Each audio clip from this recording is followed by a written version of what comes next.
Welcome to Moonlit Publishing. Chapter 1. Kennedy's POV. I think my fingers have become the strongest part of my body. For months now, I've been scrolling through a dating app, searching for a spark. Work at the clinic has been suffocating lately. I'm dedicated to my pack, but restless. I need to feel something besides the snap of latex gloves, a connection that reminds me I'm more than just the village doctor. I lock my phone and finish my coffee. It's Friday and the valley air is crisp. With a last glance at my single chair table, I head to the clinic, wondering if today will finally change something. Code red. The big bad wolf is coming our way. Chandler, my head nurse, never knocks. She simply brings chaos. The alpha is coming, she breathes, eyes wide. That grabs my attention. Alpha Cade is a titan who patrols borders and leads hundreds. He would only visit my dingy clinic if something's wrong. My mind leaps to my small infractions. Is he here about the extra gauze rolls I borrowed for my home kit? He's injured, Chandler adds, snapping me out of my panic. Impossible, I mutter. Cade is 200 pounds of peak genetic strength. In 5 years of service, I've never seen him so much as stumble. Get the irrigation kit and the suture tray ready. Now.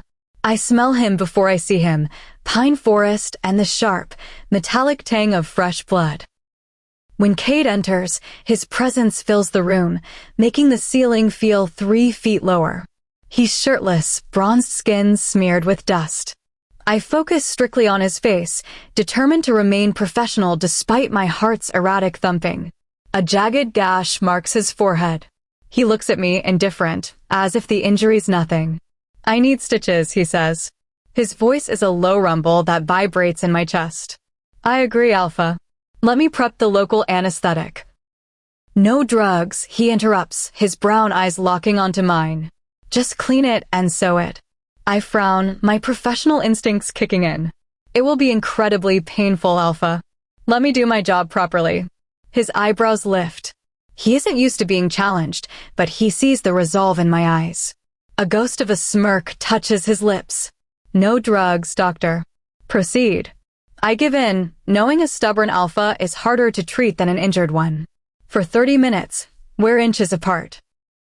I clean the wound with steady hands, grateful for my gloves as his heat radiates. He doesn't flinch. I'm stitching granite. All done, I finally whisper, stepping back to admire the clean work.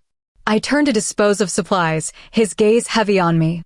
I keep busy, but the tension is suffocating. Did you need anything else, Alpha? I ask, tucking a stubborn, loose curl behind my ear. Cade's hand finds me. His fingers, rough and scorching, brush my cheek as he gently traps the curl himself. You're trembling, Kennedy, he observes, his voice pooling around me. It's not an accusation, just stark honesty, as if he's reading the need written across my skin. I swallow hard.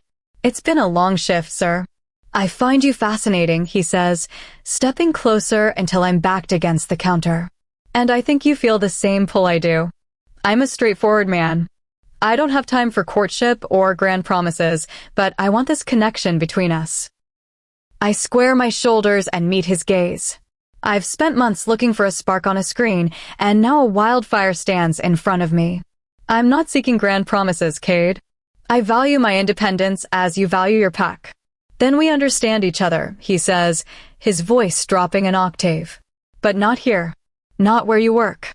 He's right. The clinic is for healing, and what is happening between us is something entirely different. He waits for my nod, a silent request for consent.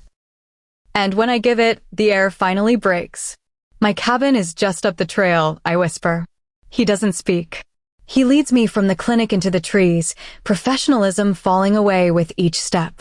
By my porch, the outside world has vanished. When the door clicks shut behind us, caution disintegrates. He closes the distance in a single, hungry movement, hands anchoring firmly at my waist. My heart pounds wildly as I reach up, featherlight near his fresh stitches, but helpless against the powerful, undeniable gravity of him. This is no examination. This is surrender, the kind that promises to remake us both. Chapter 2. Kennedy. The transition from the sterile, bright lights of the clinic to the low, amber glow of my cabin feels like stepping into another dimension. For years, I've been the doctor, clinical, detached, and safe. But as Kate stands in the center of my living room, his sheer physical presence makes my quiet sanctuary feel electric. The silence between us is heavy, filled only by the wind through the pines and the steady, rhythmic pull of our shared breath. He looks at me with a dark, focused intensity that makes my heart hammer against my ribs. "This is the line, Kennedy," he says, his voice a low, gravelly rumble. "Once we cross it, the clinic will never feel the same. The boundaries will be gone." I take a step toward him, my resolve hardening. "I'm tired of boundaries, Cade. I've spent months staring at a screen, looking for a spark. I'm not looking for safety tonight." He moves with a predatory graceland that leaves me breathless. When his hands find my waist, the heat is instantaneous, a physical jolt that sweeps away every professional thought. He pulls me close, and I feel the raw strength beneath the alpha title. No strings, he murmurs against my skin, his breath a warm trail of fire. "Just this connection. Just tonight." Just tonight, I breathe back, reaching up to anchor myself to him. As the world outside the cabin blurs into shadows and moonlight, the tension between us finally boils over. Every sense is overwhelmed, the scent of rain and cedar on his skin, the weight of his gaze, and the undeniable pull of a faded match. In the quiet night, the alpha takes my focus, my breath, and my heart's rhythm, replacing them with a fire I never knew I could feel. The next morning, the clinic lights feel blindingly white. I'm back in my lab coat, my fingers snapping into latex gloves with practiced precision, but the familiar routine feels like a mask. I scrub the exam tables with frantic energy, not to clean but to distract myself, my fingers trembling, skin buzzing with the memory of his touch, every nerve alight with aftershocks. "Morning, Doc." Chandler chirps, barging into the room with her usual chaotic energy. She stops mid-stride, her nose wrinkling as she sniffs the air. "Whoa, did you bathe in industrial cleaner? It smells like a sterile factory in here." "I just wanted to be thorough," I say, keeping my back to her as I organize a drawer of tongue depressors. "MHM. Right." Chandler leans against the counter, eyeing me suspiciously. "You've got a look about you, Kennedy. Your cheeks are flushed, and you've missed a button on your coat. Did something happen after the alpha left yesterday?" My heart skips a beat. I quickly fix the button, forcing my voice to remain flat. "He had a head injury, Chandler. I treated it. End of story." "If you say so," she laughs, turning to head toward the break room. "But if I didn't know better, I'd say you look like a woman who finally found that spark she was looking for." I watch her leave, finally letting out the breath I've been holding. I catch my reflection in the glass of the medicine cabinet, my lips are slightly swollen, and my eyes have a depth I don't recognize. The professional wall is back up for the pack to see, but deep down I know the alpha hasn't just visited my clinic. He's changed my entire world. Chapter 3. Kennedy. I exhale with relief when Chandler finally leaves the room. I find my eyes drifting toward the exam table, and a heat that has nothing to do with the summer weather creeps up my neck. I've always prided myself on my professionalism, but after yesterday, the very air in this clinic feels charged. Cade was only my second patient of the day, but his presence lingers like a storm front that hasn't quite passed. I have one last person to see, and then a mountain of paperwork that won't finish itself. I pull up the next patient's file. Anjali. She's 18 and healthy, but when she walks in, she's swallowed by baggy clothes that seem far too heavy for a hot summer day. She sits on the edge of the chair, her feet pointed toward the door as if she's ready to bolt. "Hi, Anjali," I say, keeping my voice soft. "How are you feeling today?" She crosses her arms, eyes darting to the door. "I'm okay.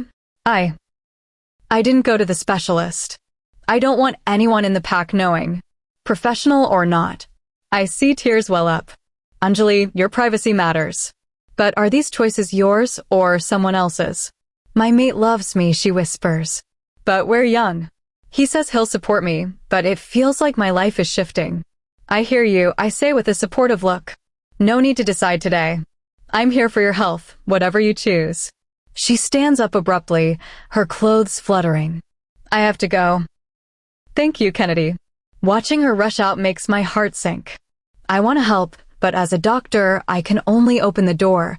She has to choose to walk through it. Saturday night finds me in a completely different kind of chaos. Chandler has dragged me to the new pack bar downtown. I'm in ripped jeans and a simple white tank top, nursing a drink while the R&B music thumps through the floorboards.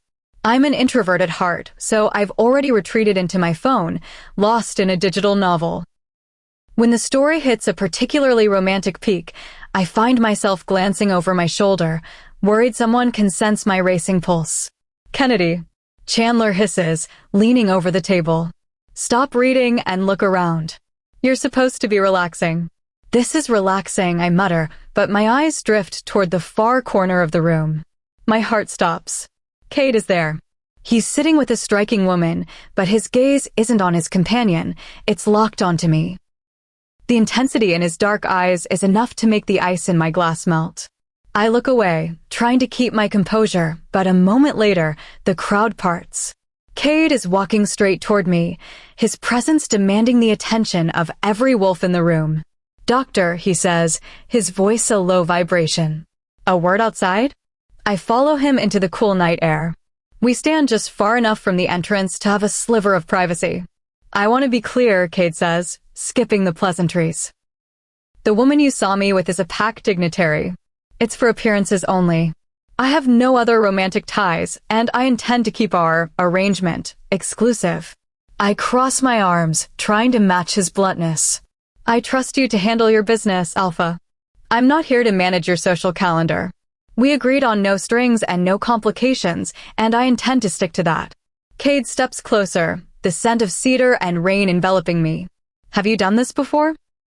Stood your ground so firmly against your Alpha? I'm a doctor, I reply, tilting my head. I'm used to dealing with difficult patients. He lets out a low, suave chuckle that vibrates through the night air. I'll see you soon, Kennedy. He disappears into the shadows to investigate a sound in the distance, but before I can head back inside, his companion from the bar steps into my path. She looks me up and down with an icy glare. You should know, she says, her voice sharp, that I'm Cade's partner. We're going to be mated soon. I raise an eyebrow, unimpressed. Congrats. Sounds like a lot of paperwork for everyone involved. What? She gasps, her face turning red. From the shadows behind her, I hear that same deep, thundering laughter. Cade heard everything. I suppress a smirk. Maybe this no complications rule is going to be harder to follow than I thought. Chapter 4. Kennedy. I exhale with relief as the encounter ends, my eyes locking on the winding path ahead. I've realized that standard socialization isn't exactly my forte, but I certainly have a way of making my point when pushed. Cade was an unexpected distraction earlier, and now I have a mountain of thoughts to process. While the interaction relieved some of my restlessness, it hasn't made my life within the pack any less complex. If anything, the lines are more blurred than ever. For the rest of the afternoon, I keep to myself, determined to finish my errands. I've spent far too much time within the sterile walls of the clinic lately. Today is Sunday, and I'd much rather be surrounded by the quiet hum of my cabin than the loud politics of the pack. I'm passing the river when I see Briella.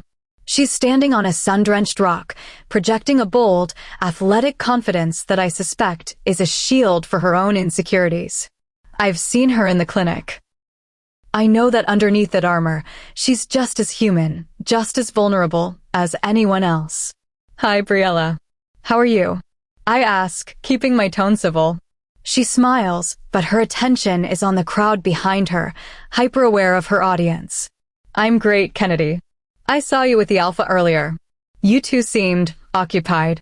It was a professional matter, I reply, my voice flat. She crosses her arms. I think there's more to it than that. A doctor and an Alpha? People are talking. I'm not interested in rumors, Briella. Did you actually need medical assistance, or are you just enjoying the view? Her eyes flash. I just think you should know your place. Cade is important to all of us. He's our leader.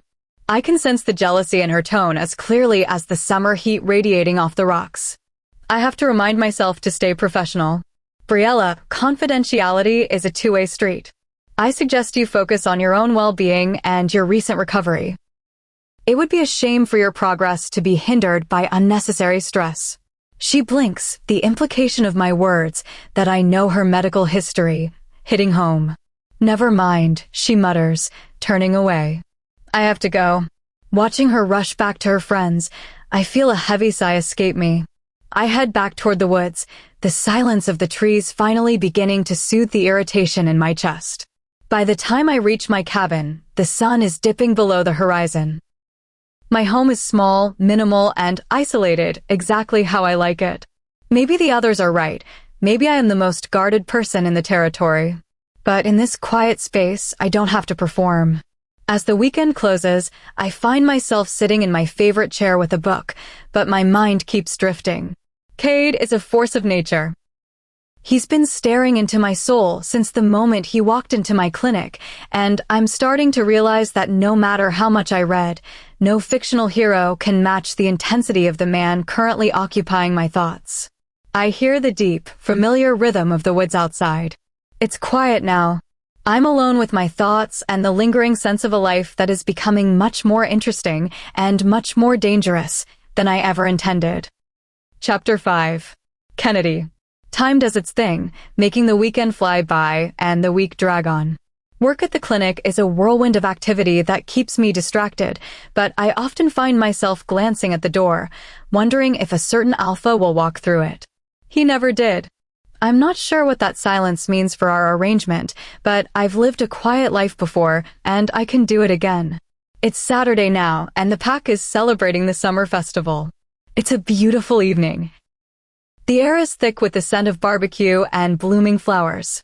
Everyone is outside, some in their wolf forms, most inhuman, thanking the moon for the change in seasons. It's a welcome change from the 4 white walls of my clinic. As I sip my lemonade, I wait for Chandler. She was supposed to meet me 10 minutes ago, but I suspect she's already deep into the festivities. Hello, Dr. Jameson, one of the pack elders, greets me with a warm smile. Hey, Jameson. Are you staying off that bad leg as I told you? Mostly, he chuckles. I'm just glad to see you out here relaxing, kid. You work too much. If you're not careful, you'll start looking as ancient as me. I laugh, giving him a playful wave as he disappears into the crowd. I finish my drink and decide I need to lean into the social energy. I walk over to the refreshment station set up on a nearby porch. Hey, document. I greet my neighbors and pick up a small glass. The atmosphere is vibrant, but it's nothing compared to the scent that suddenly hits my senses. Pine, cedar, and rain. Cade is here. He steps out of the main house, looking every bit the potent leader he is. His amber eyes find mine immediately across the crowded porch. He knows exactly what he's doing, giving me his undivided attention even with a beautiful woman accompanying him. I keep my back straight and my pace steady as I walk off the porch.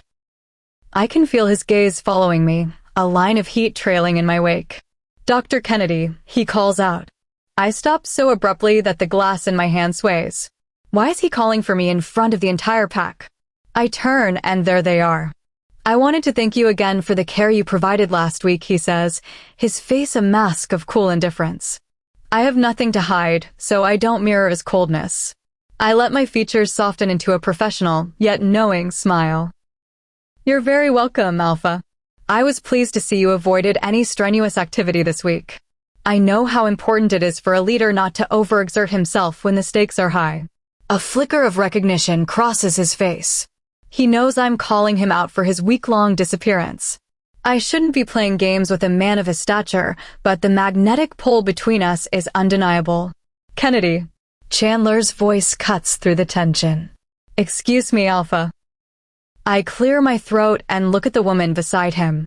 Her shimmering dress is stunning, making my loose orange sundress feel simple, yet comfortable. I'm Sylvia. She smiles, and the kindness in her eyes is genuine. The pleasure is mine, I reply. I have no reason to dislike her. She's just another person navigating the Alpha's orbit. With a final glance at Cade, noting the way he's watching me, I leave to find Chandler. The rest of the evening is a blur of laughter and dancing. When a classic song comes on, I let loose, spinning and jumping with my friend. My skin glistens under the setting sun, and for the first time in a long time, I feel completely alive. No one owns me. I'm a creature of the moon, and while I might have my complexities, I am sturdy. I know my value. I catch Cade staring several times from the sidelines, looking frustrated that I'm enjoying myself so openly while he has to maintain his stoic appearance. I just grin and keep dancing. If he wants to be part of my world, he's going to have to keep up. Chapter 6. Kennedy. My day starts off surprisingly well. I tackled the bulk of my paperwork on Friday, so the clinic is peaceful. I'm so relaxed that Stellan, my technician, actually asks if I'm feeling all right. Apparently, my resting doctor face is usually much more severe, and my staff has grown accustomed to my perpetual focus. The peace lasts until a text from my mother, Gracelyn, vibrates on my desk. She's already on her way. My mother has a habit of announcing her arrival only when she's a day away, forcing me to rearrange my entire life to accommodate her. As my guarded expression returns, I see the clinic staff collectively sigh with relief. The serious Kennedy is back. I'm deep in thought when my next patients arrive, a couple in their 30s. The woman is vibrant and glowing, her baby bump just beginning to show. I jump into professional mode, but my mind is still half occupied with my mother's impending visit. At the end of the appointment, I hand over a referral sheet. Here are the details for your follow-up, I say. The woman's smile vanishes as she looks at the paper. What is this? Anjali? Who is Anjali? My heart drops. In my distraction, I've handed her a printout intended for a different patient. My apologies, I say, quickly retrieving the paper. That was a clerical error. This is your correct information. Be more careful, she snaps. I'm about to apologize again when her partner clears his throat, looking unusually pale. Anjali, is she really moving forward with her plans? I freeze. Anjali is keeping her situation a secret. I cannot disclose the personal information of my patients, I say, my voice turning to ice. If you have questions about someone else, you'll have to ask them yourself. They leave in a huff, but the weight of the discovery stays with me. If he's influencing Anjali's choices while hiding a second life, he isn't just abrasive, he's manipulative. But as a doctor, my hands are tied until Anjali reaches out for help. By the time my mother arrives, my cabin is spotless. I've hidden every trace of my romance novels and prepared myself for the inevitable critique. You look tired, Kennedy, she says by way of greeting, fanning herself as we walk through the park grounds. You should be searching for a powerful partner instead of lingering in this clinic all day. A woman of your status needs a match that commands respect. I'm focused on my career, Mom, I reply, though I'm secretly thinking of Cade. If she knew how close I'd already gotten to the ultimate prize of the pack, she'd never let me hear the end of it. Of course, as if summoned by the thought, Cade appears near the pack house. He stands out in the crowd, his presence a magnetic force. Kennedy, my mother whispers, pinching my arm. Is that your alpha? Yes, I mutter, wanting to disappear as he walks straight toward us. Good day, Doctor, Cade says, his amber eyes dancing with hidden mischief. He looks at my mother and offers a suave, perfect smile. And hello to you, ma'am. Alpha Cade, this is my mother, Gracelyn, I introduce them, my heart racing. I hope Kennedy has been a diligent doctor, my mother says, batting her eyelashes. Cade's gaze shifts to me, lingering a second too long. Oh yes. She's very responsive. A dedicated professional most of the time. He's baiting me. Reminiscing about our arrangement right in front of the woman who would try to turn it into a wedding by next week. We should go, Mom, I say, tugging her hand. Don't be rude, she chastises, but I'm already moving. I can't be near him when he's in this mood. Don't make me chase you, Kennedy, Cade calls out, his voice booming across the square. I ignore him, my pace quickening. But Cade isn't a man who takes no for an answer. I hear a collective gasp from the surrounding pack members. And my mother as the air behind me shifts. Before I can take another step, Cade moves with startling, supernatural speed, his arm catching my waist and spinning me around to face him, leaving the world and my mother's expectations spinning in his wake. Chapter 7. Kennedy. Whenever I feel bad for myself, I remember that there are people out there who have it worse, starving, oppressed. Then I feel worse for being ungrateful for my life. Today, however, is not one of those days.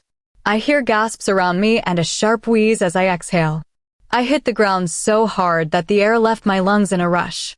When I walked away from Cade, I made sure my head was high enough to make my mother proud. I looked like I was walking on a red carpet. Then, the carpet was pulled out from under me. I tripped over my own feet and my dignity went flying. Ouch, I hiss, trying to steady my shaking hands. The impact left a mark, but the embarrassment is what's truly bruising. I'd rather have a fire alarm go off in a quiet library than crawl on my hands and knees in front of Cade and my mother. A shadow falls over me. "Give me your hand," Cade says. There is no mocking in his tone, but I still want to disappear. He doesn't wait for me to decide. He takes my forearms and easily lifts me to my feet as if I weigh nothing at all.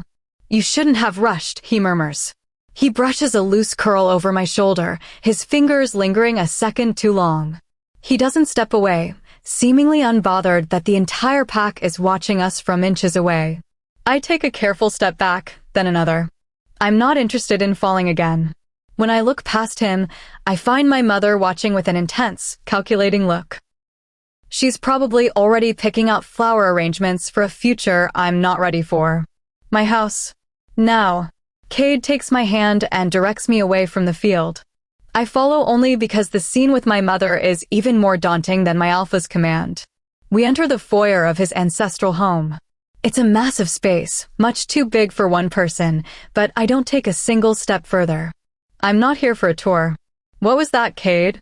You had no right to imply anything in front of my mother. This is supposed to be a private arrangement. His voice drops into a low, resonant frequency that vibrates in my chest. First, you will not undermine me in front of the pack or in private. Respect is paramount. I scoff, finding a spark of defiance. You're upset about my tone? I'm not the one playing games. I tried to maintain distance, and I've never disclosed our arrangement. Why can't you do the same? You lead a pack, yet you're the one complicating this. He moves quickly, stepping into my personal space until I'm backed against the heavy oak door. He doesn't touch me, but his intensity is a physical weight. You're good at hiding, Kennedy, but I see through the image you paint. You're not just a doctor who disappears after work. You're sharp, spirited, and you were testing my patience at the festival. I don't like how well he reads me. I'm used to being the observer, the one analyzing the story, not the one under the microscope. What do you want from me, Cade? Acknowledgement, he says, his voice a low command. Stay. Face this connection instead of running back to your cabin to hide. I let out a frustrated breath. I won't be ordered into a role I didn't choose. The choice is yours, he counters, his amber eyes locking onto mine. But stop pretending you don't feel the pull as strongly as I do. The tension reaches a breaking point. For a long moment, we simply stare at one another. A silent battle of wills between the alpha who demands order and the doctor who demands independence. I realize then that he doesn't just want my presence. He wants me to admit that he has a place in my world. I meet his challenge, refusing to look away until I've made my point. I am his equal, not his subordinate. Finally, I step back, breaking the spell. I've given him my answer, but on my terms. On my way out, I notice a bottle of scented detergent sitting near the door. I grab it, walking down the steps onto the grass. When there's enough distance, I turn. Cade is standing in the doorway, watching me with a look of stunned fascination. I uncapped the bottle and, in one swift motion, poured the liquid over my hair and my clothes. The overwhelming scent of spring flowers erupts, instantly masking any trace of him, or my own scent, that might linger. You may be my alpha, Cade, I shout, the floral scent trailing behind me, but I am my own person. I turn and run toward the woods, my laughter lost to the wind, leaving the most powerful man in the territory standing alone in his own doorway. Chapter 8. Kennedy. As I walk home, I keep checking behind me for Cade and ahead for my mother. I feel trapped between two overwhelming forces. I pass several curious pack members on my way, but at least the details of what happened at Cade's house remain private. When I reach my cabin, I find my mother pacing outside. There is no way to avoid her. I have to get inside, clear my head, and head to work. Kennedy, she says when she spots me, her eyes sparkling. This is the most animated I've seen her in years. Hi, Mom. I'm going to get ready for the clinic. Forget that for a moment. What happened back there with the alpha? She reaches out, her hand tightening around my arm. Don't be modest. I saw how he focused on you. This is exactly what I meant about finding a partner who commands respect. My chest tightens. She's impressed by a version of me that doesn't exist, yet she seems indifferent to the career and the life I've actually built. I feel like I'll never meet her expectations unless I change who I am. I need to get to work, Mom. Excuse me. I rush inside and lock the bathroom door, leaning against it to catch my breath. I scrub at my skin, trying to clear the lingering scent of pine and floral detergent.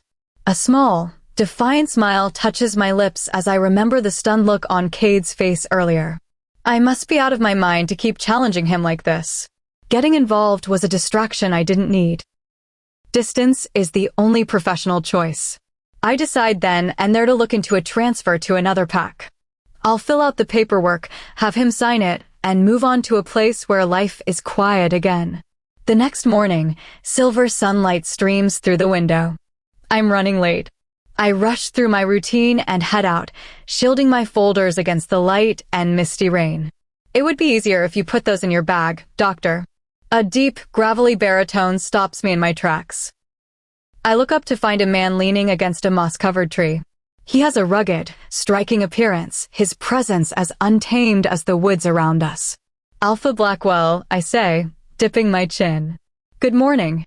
I try to move past him. Cade's brother doesn't live with our pack, and his reputation as a rebel is well known. I've learned to keep my distance from the men in this family. As I hurry by, a slip of paper escapes my folder, fluttering toward the damp grass. We both reach for it at the same time. Our fingers meet on the paper, and I look up into dark eyes that are just as intense as Cade's, but with a different, more dangerous edge. Suddenly, a thunderous growl echoes through the trees, a sound of pure, territorial dominance. Cade has arrived. He appears from the shadows of the trail, moving with the speed of a storm. The air pressure in the woods seems to shift as he charges toward us.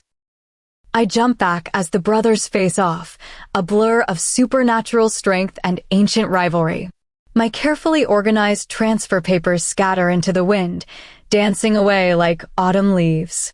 No, I yell. Stop. They don't listen.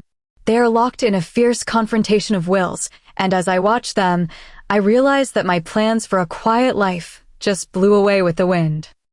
Chapter 9. Kennedy. I am not always the most objective person. My lapse in judgment was vast enough that I couldn't hide it behind my medical degree. I was impulsive enough to enter into a private arrangement with my alpha, after all. As frustrated as I am, however, I know better than to jump between two brawling wolves. The air in the clearing is thick with ancient, territorial power as Cade and his brother collide. When the patrolmen finally separate them, the silence that follows is even more deafening than the growls. Both men are injured, their breathing heavy and ragged. Cade, I breathe, taking a step forward. He shifts back to his human form, but the intensity of the wolf still burns in his amber eyes. I've never seen him so unbridled. He looks at his blood-stained thigh, then up at me with a sharp, piercing command. Go, Kennedy. Now. You're bleeding, Alpha. Let me. That's a command. He snarls. I know where to draw the line. This is a critical situation between siblings, and if he doesn't want my help, I can't force it. I gather my belongings, including my now-soiled transfer papers, and walk away, my mind spinning. Was he truly jealous? It's a bold conclusion, but alphas aren't known for sharing. I arrive late at the clinic, skipping lunch to make up for the lost time. My energy is low, and a headache is starting to throb behind my eyes. I'm mid-report when my door opens, and the very last person I expect to see steps inside. Cade looks like a dark cloud threatening a storm. A large patch of blood stains his jeans, but he ignores the injury, walking straight to my desk. I need to know what happened between you and my brother, he demands, leaning over my workspace. I exhale, setting my pen down. Actually, I was going to ask you that. Why did you attack him? Am I not allowed to talk to anyone else? Were you jealous? He stares at me, his expression a mask of stone. You are a partner of mine, Kennedy. You are not my Luna, and therefore not entitled to my jealousy. I attacked him because he was trespassing. Now tell me what he said. The dismissal stings more than I care to admit. I sit up straighter, finding my own shield of cold professionalism. He commented on the papers I was carrying. My transfer request. I'm leaving this pack, Cade. The shift in him is instantaneous. The tension in his arms becomes stark, his palms pressing into my desk. I don't think so, he grits out. You can't just walk away from this clinic. It's not the clinic you're worried about, I counter, standing up to meet his height. You just don't want your convenience to walk away.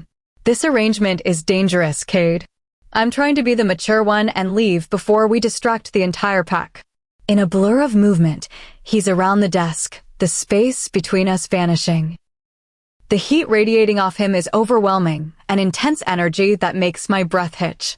He doesn't touch me with force, but the way he captures my gaze is its own kind of restraint. Be careful of your injury, I hiss, my heart racing. You want me to sign those papers? He murmurs, his face inches from mine. Fine, Kennedy. But you won't leave. You care about this pack and this connection too much to walk away. Before I can find a retort, he kisses me. A sudden, electric spark that's over as quickly as it began. He releases me, stepping back with a look of grim satisfaction. Send me the paperwork if you have the nerve. He slams the door, leaving me breathless and reeling. Chandler rushes in seconds later, her eyes wide. Kennedy, did you just yell at the Alpha? Are you trying to get exiled? I grab my folder, ready to chase him down, but Chandler catches my arm, pulling me back against the wall. Chill, girl, she whispers. You're being reckless. Breathe. I force myself to calm down as I watch the clinic door swing shut. Cade is gone, and the folder in my hand is crumpled in my fist. He thinks he's won, but he's forgotten one thing. A doctor knows exactly where the pressure points are. Chapter 10. Kennedy. I finish my shift at the clinic without any further drama. Chandler checks on me a few times, her eyes full of 1,000 unasked questions, but she gives me the space I need. I respect her for that. As I walk home, I feel the weight of the week in my shoulders. My mother would probably have a sharp comment about my posture, but for once, I'm too tired to care about the polished image she expects. She left tonight, driving off with a final stream of advice and a hug that reminded me of orange sunsets and messy childhood games. Despite our differences, the quiet she leaves behind in the cabin feels a little too heavy. The transfer papers were ruined in the scuffle with the brothers, so I reprint them, my pen scratching against the paper in the silence. I think of Cade's challenge, but I don't have the strength to face him tonight. Every step toward finalizing my departure feels like a step back into the gray. A few days pass in a blur of clinical routine. I know I'll have to talk to Chandler eventually, but first, I need to resolve things with the Alpha. I head to the pack house to deliver the final paperwork, but he's nowhere to be found. I slip the folder under his office door and walk home, a strange mix of pride and loss twisting in my chest. I thought our agreement was that you'd hand those to me personally. I nearly jump out of my skin. Cade is standing in the shadows of my living room, his presence filling the small space. For goodness sake, Cade. You startled me. I grip the arms of my chair, my heart racing. You can't just appear in my home. I knocked, Kennedy. You were lost in thought, he says, stepping into the light. He sits across from me, occupying the same space my mother did just hours ago. He places the folder on the table between us. I'm here because of these. I didn't think you'd actually go through with it. I intertwine my fingers, trying to remain detached. Things change. People move on. Cade's eyes lock onto mine with an intensity one haven't seen before, a warmth that feels entirely new. The papers themselves are the mistake, Kennedy. I don't want you to go. I'm not signing these. Why? I ask, the only question that matters. I would miss our connection, he says firmly. He isn't pleading. He speaks with the weight of a man who finally understands his own heart. I enjoy your company, your spirit, the way you challenge me. Don't go. I look at him, stunned. You want to continue this? Our arrangement. I want to do more than that, he counters. If the secrecy is what's making this difficult, then I'm willing to be open. I want the pack to know you're with me. I smirk, remembering our standoff. I used that detergent to mask your scent for a reason, Cade. I chose my own path. Yes, his lip quirks in a rare, genuine smile. And your defiance is exactly what draws me in. But I want to resolve this. I want you to stay. I shake my head, the reality of our lives crashing back in. I'm a doctor, Cade. I like the quiet. You are the opposite of quiet. If I stand with you, the whole world will be watching, and I just want to practice medicine. A long silence stretches between us, a finality that feels like a physical weight. Finally, Cade stands, his shadow stretching across the floor. He walks over to me, and for a moment, the alpha disappears, leaving only the man behind. He leans down and plants a gentle, lingering kiss on my forehead. Think on it, Kennedy, he whispers. Then he's gone, disappearing into the night as silently as he arrived, leaving me alone in the quiet cabin with a choice that no book could ever prepare me for. Chapter 11. Kennedy. Chandler has been walking on eggshells around me. The usual stream of jokes has dried up, and I can feel the weight of suppressed thoughts vibrating off her. The pressure in the clinic is reaching a boiling point. I know I need to be honest with her about my arrangement with Cade and my decision to request a transfer.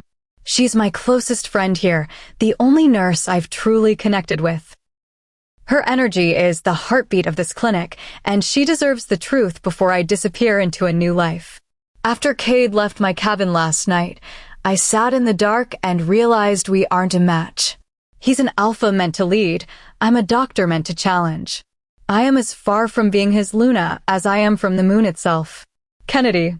Chandler bursts into my office, her face unusually pale. I immediately shift into professional mode. What is it? A trauma case. She looks devastated as she closes the door. It's about Anjali, your young patient. Kennedy. She's gone. There was a sudden, heartbreaking loss this morning. She didn't make it.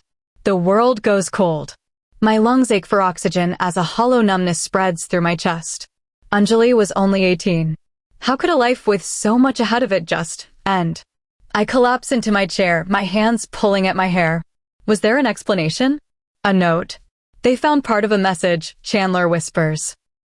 It mentioned a mate, which is confusing since she didn't have one on record. The first page is missing. My mind flashes to Milt. He was the common denominator between Anjali and my other patient.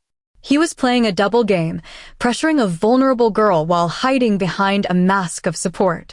I grip my desk so hard though it groans.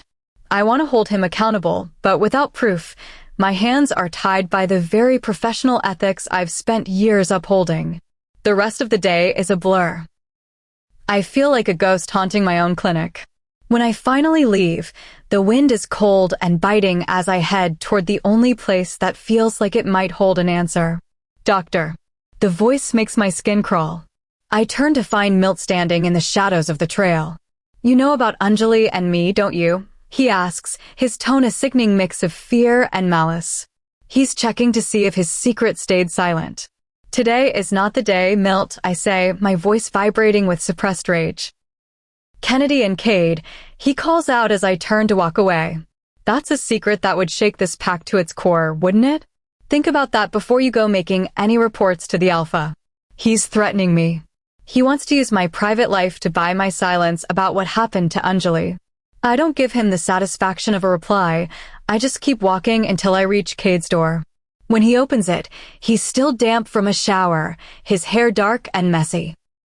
He takes one look at my face, and his expression shifts to immediate, sharp concern.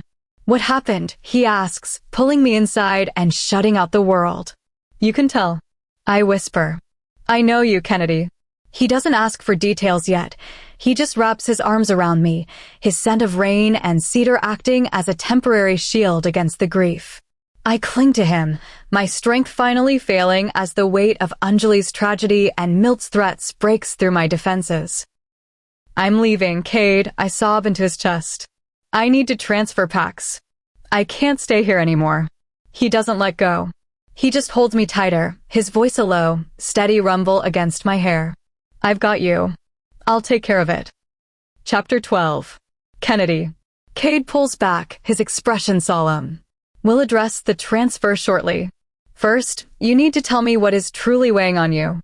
I exhale, deciding that the truth is the fastest way out of this room. It's about Anjali. Before the sudden tragedy of her loss, she told me she was being pressured by her partner. I believe her final message was tampered with to protect him. You need to investigate Milt. Cade doesn't miss a beat. He nods, his hand resting steady on my shoulder. I will handle the investigation. As for your transfer, I'll need 3 months to find a suitable replacement. 3 months. I retort. That's far too long. It's a specialized role, Kennedy. It takes time. He doesn't look bothered by my frustration. He's approving the move, but he's making the transition a slow burn. I've also noted your extra hours at the clinic. I'm ensuring you receive a significant bonus for your dedication. I appreciate the recognition, but it won't change my mind. Thank you. I hope to hear about the investigation soon. The next month passes in a blur of routine. I focus on my patients and spend more time with Chandler, trying to heal from the guilt I felt over Anjali's sudden passing. I even started seeing a therapist to process the tragedy. It's been a journey of self-discovery. I realized I'd become so entwined with the work that I'd left no room for myself to breathe. I'm resting in the grass outside my cabin one afternoon when I drift off to sleep. When I wake, I find a shirt draped over a branch, shielding my face from the harsh sun. It carries the unmistakable scent of cedar and rain. Cade. He was here, watching over me while I slept, and yet he didn't wake me. Then comes the storm. I've always loved the rain. I shift into my wolf form and run deep into the woods, letting the downpour wash away the stress of the past few weeks. I lose track of time, lost in the rhythm of the forest, until the scent of other werewolves hits me. We found her, voices shout through the trees. I realize with a jolt of embarrassment that the pack thinks I'm missing. Flashlights cut through the dark, and suddenly I'm surrounded by 24 searchers. Then the heavy, commanding scent of Cade arrives. Turn around, he barks at the pack. They obey instantly, facing away to give me privacy. Shift back, Kennedy. I hesitate, and I hear his voice drop to a low, intimate whisper. It's a little too late to be shy around me. I shift back, and before the cold can even touch my skin, I am wrapped in the heat of his presence. He drapes his heavy coat around my shoulders, securing me against his chest.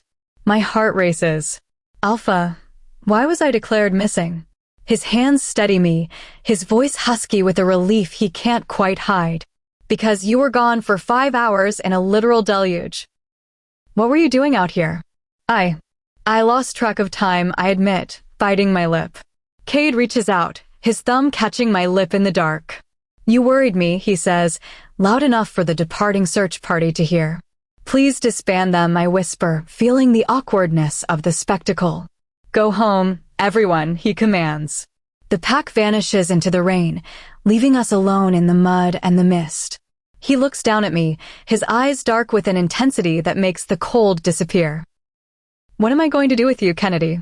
I pull back just an inch, the reality of the situation, and the connection I'm trying so hard to leave behind, crashing over me like the storm. Chapter 13. Kennedy. A frown cracks between my brows. It's simple, Alpha.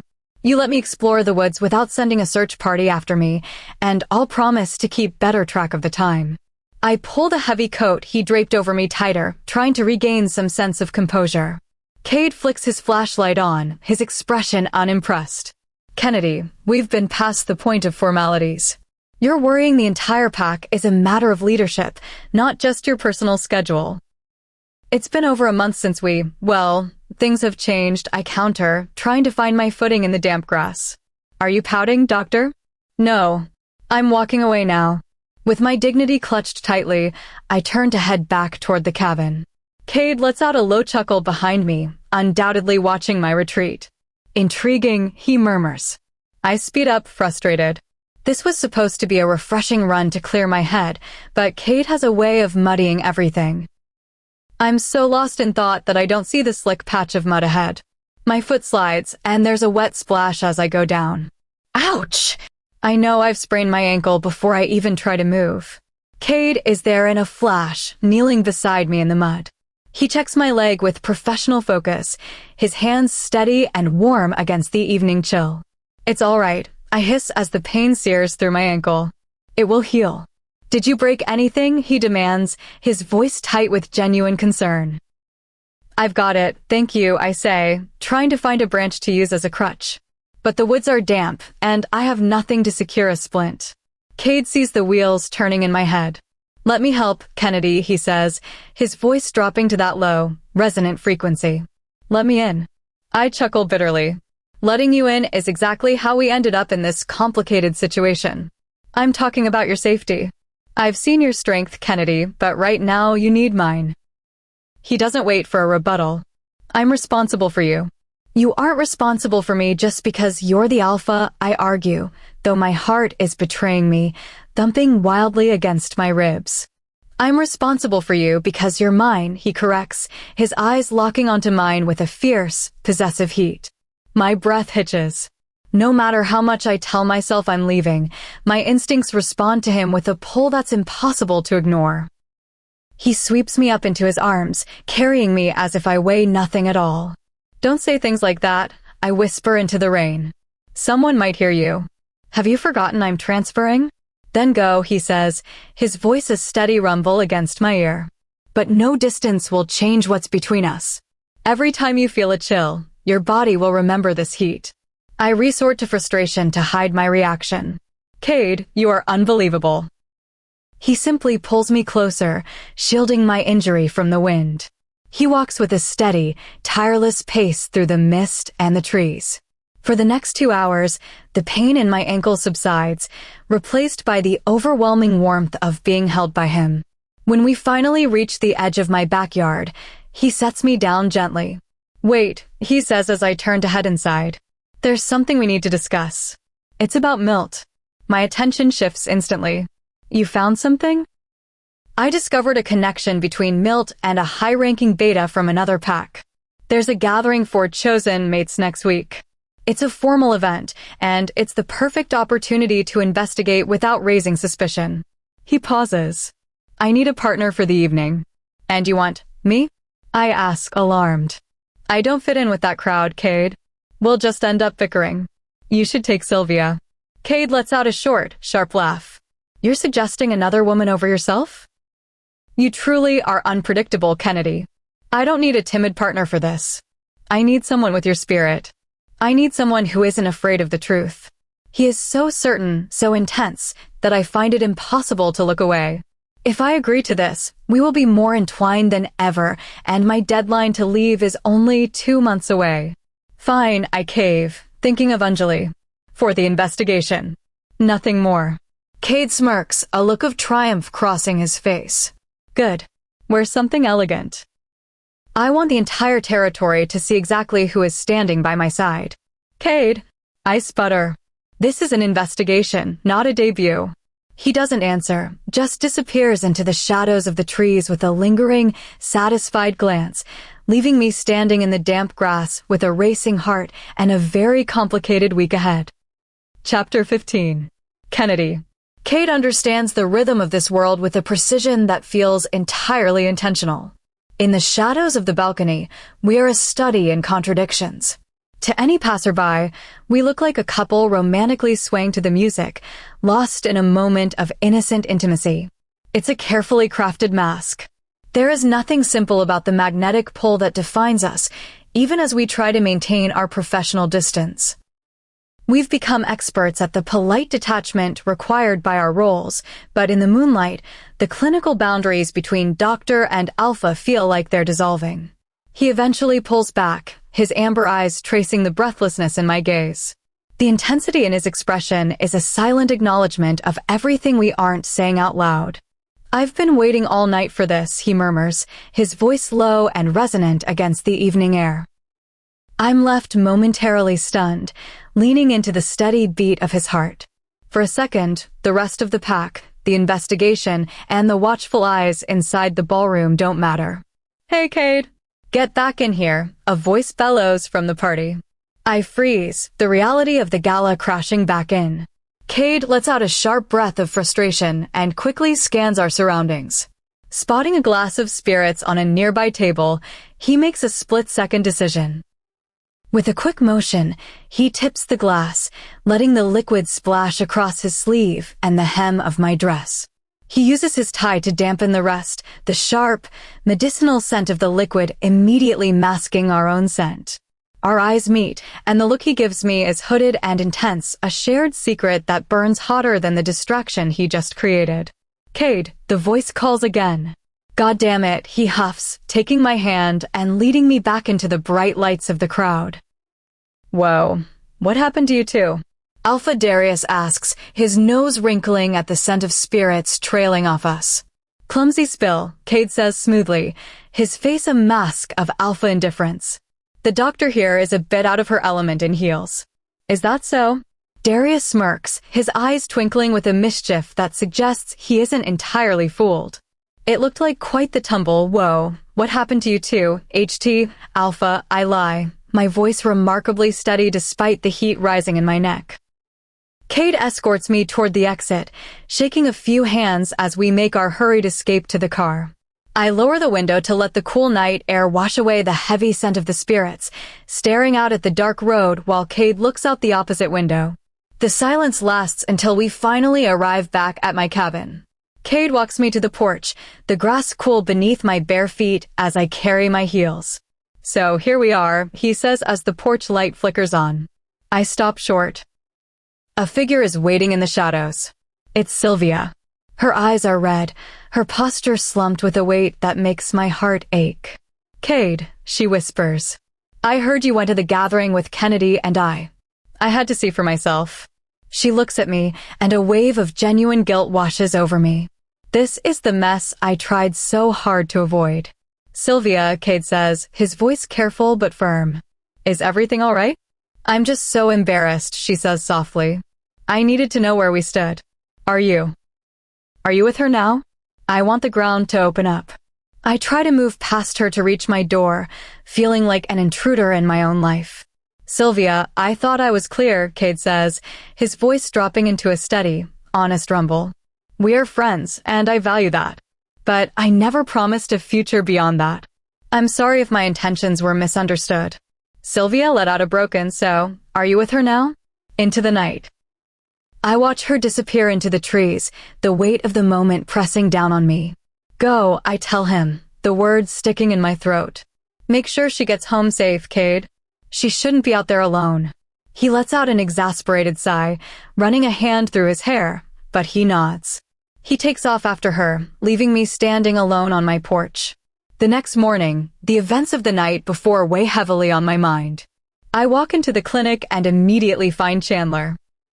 She isn't her usual bubbly self. She won't even look up from her charts. "Go ahead," I sigh. "Tell me I look like I haven't slept." Chandler pulls me into the supply room, her expression grim. "There are some nasty rumors going around, Kennedy. Nasty ones." The next morning, the events of the night before weigh heavily on my mind. "And now people are saying you're the wedge that drove them apart." She bites her lip, looking genuinely worried. The gossip is intense. Everyone is talking, and they aren't being kind. The idea of being the center of a pack-wide scandal makes "there are some nasty rumors going around" Kennedy.to Cade, but I didn't realize how quickly the pack would turn my quiet life into a public spectacle. "It'll pass, Chandler," I say, though my voice lacks conviction. Rumors always do. But as I look at my friend's worried face, I realize that in this pack, Secrets have a way of becoming shadows that never truly leave. Chapter 14. Kennedy. As I stare at my closet, I realize I have very few options for such a prestigious event. The requirement is a floor-length Blackwell gown with a sophisticated slit that allows for movement. It has a modest neckline, but reveals a bit of skin at the back where the straps crisscross. It's designed to be graceful, yet I know that the moment Cade sees me, his focus will be entirely on me. He doesn't care much for concealing his attraction, and his presence has a way of filling every room he enters. I groan, checking my reflection. Is this the work of the moon goddess? I can't seem to shake this man's influence. I apply a deep red lipstick and pull my hair into a sleek, professional bun. This is as alpha-adjacent as I can get. A knock sounds at the door. I've instructed Cade to come to the back entrance to remain discreet, and I'm quick to pull him inside. Cade! I hiss, closing the door behind him. Wow, he breathes, his amber eyes widening. What? I ask, fighting the warmth rising in my cheeks. He's looking at me as if I'm the only person in the world. You look incredible, Kennedy, he says, his voice dropping an octave. I have a feeling I'm going to find it very difficult to focus on anything else tonight. My heart races.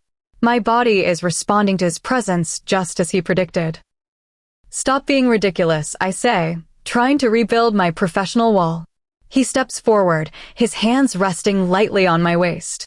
He doesn't pull me in with force, but the magnetic heat between us is undeniable. Just give me a second, he murmurs, his gaze lingering on mine before he steps back. Let's go. The car is on the main road. The drive to Alpha Darius's territory is a blur of luxury.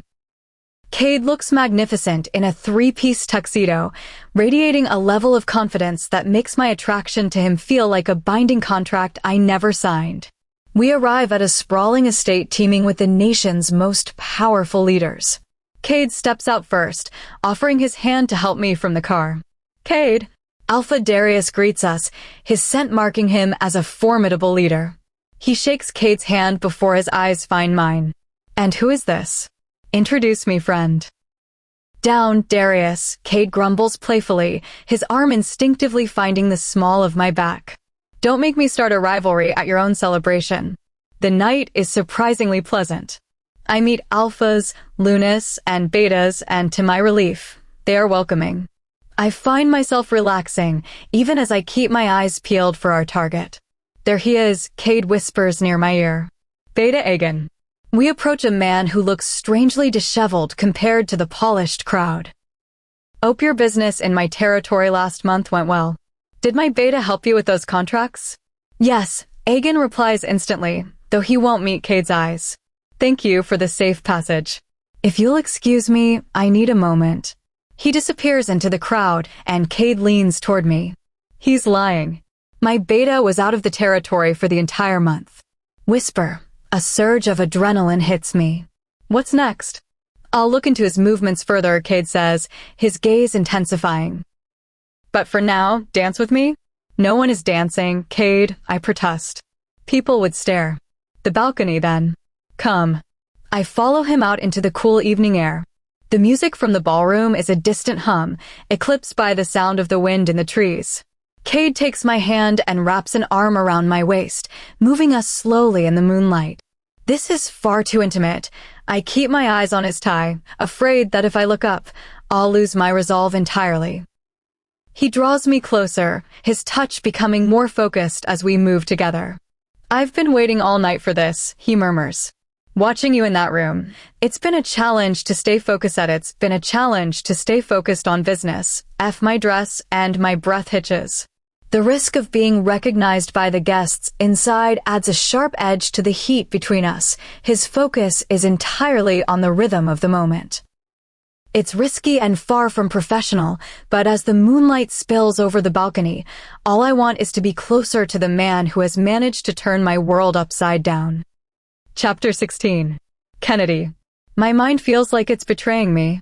I try to focus on my clinical charts, but my thoughts drift back to that night on the balcony.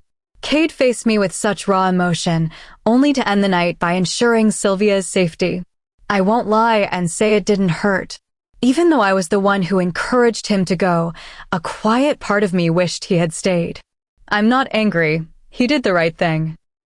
But Sylvia's despair feels heavy, and I can't judge her for catching feelings when I find myself in a similarly precarious position. A knock at my office door breaks my reverie. Grateful for the distraction, I go to greet my next patient. "Hey, Hannah," I smile, looking around for her daughter. "Where is the little one?" Hannah crosses her arms, her posture stiff. "She won't be coming, Kennedy. I appreciate your service, but I've decided to transfer her to another clinic. I don't want her exposed to certain influences." My heart plummets. The embarrassment is a physical weight. "This is about the rumors?" I ask quietly. "I'm looking for a different environment for my child," she says vaguely before walking away. I'm left devastated. Over the next 2 days, the pattern solidifies. 9 patients have transferred out. I feel like a pariah in my own pack. I've started wearing oversized shirts and avoiding common paths, hoping that if I'm less visible, the gossip will simply starve for lack of attention. By Thursday, the isolation is too much. I head to a quiet corner of the local lounge, needing a moment of peace. The air smells faintly of cedar, a sharp reminder of Cade. I've barely sat down when my phone buzzes. It's Cade. I don't answer. I'm not in the headspace for his intensity right now. "Dr. Kennedy," a voice sneers. I look up to see Milt. A smirk spreads across his face, and I know trouble has found me. "Maybe you should spend your time with someone who actually appreciates you," he calls out, loud enough for the few patrons to hear. "Why stay with the alpha when you could have more fun elsewhere?" My hands clench into fists. I try to walk away, to be the bigger person, but the injustice of it all, Anjali, the rumors, the judgment, boils over. "You have a lot of nerve, Milt," I say, turning to face him. "Especially for someone who pressured a young girl into a desperate situation. Why aren't you reflecting on the lives you've impacted instead of spreading malice here?" His face pales. The satisfaction of seeing him falter is a small victory, but as I walk out, I know I've likely just fueled the fire. A loud, official knock awakens me early the next morning. I slip on a robe and peek outside to find 2 men in suits holding formal documents. "Who are you?" I ask. "The Medical Ethics Board." "You'll have to come with us, Doctor. We have questions regarding a professional complaint filed against you." My shoulders drop. Milt. This unraveled so fast. "All right, I agree," offering no resistance. "Just let me change." I turn back toward my room, but a familiar, commanding voice stops everything. What is going on here? It's Cade. He's jogging across my yard, his expression dark with a protective fury I've only seen a few times.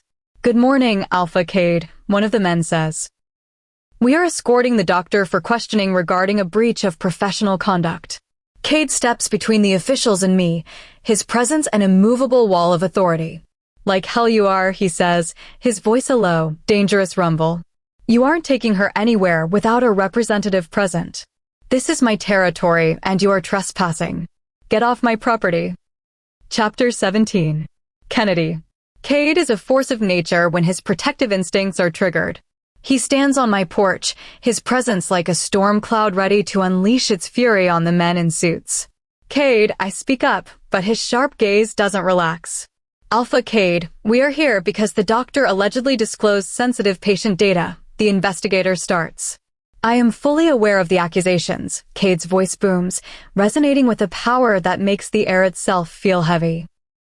"What I fail to understand is why you think you can enter my territory to apprehend one of my pack members without my explicit authorization.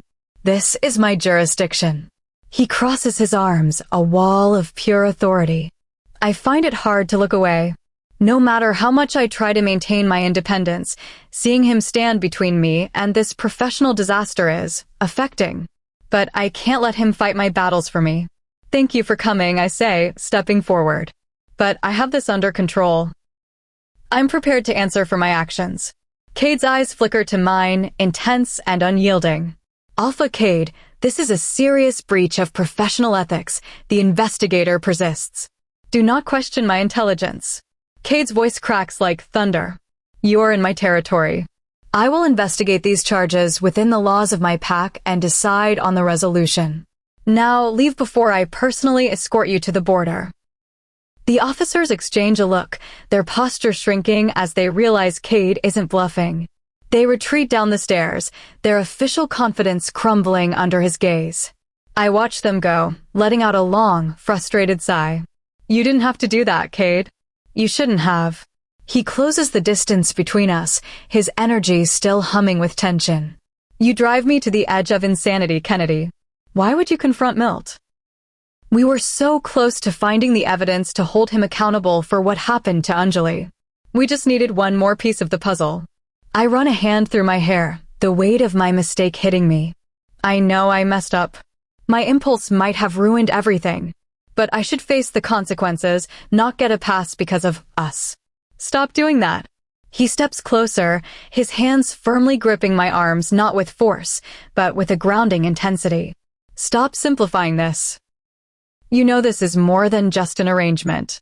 You are important to me, Kennedy. To this pack. I look away, trying to protect my heart, but he won't let me hide. In one swift, surprising move, he sits on the top porch step and pulls me down beside him. Do you feel that? He asks, his voice dropping to a low, intimate rumble. The way your heart races? That is exactly how you make me feel.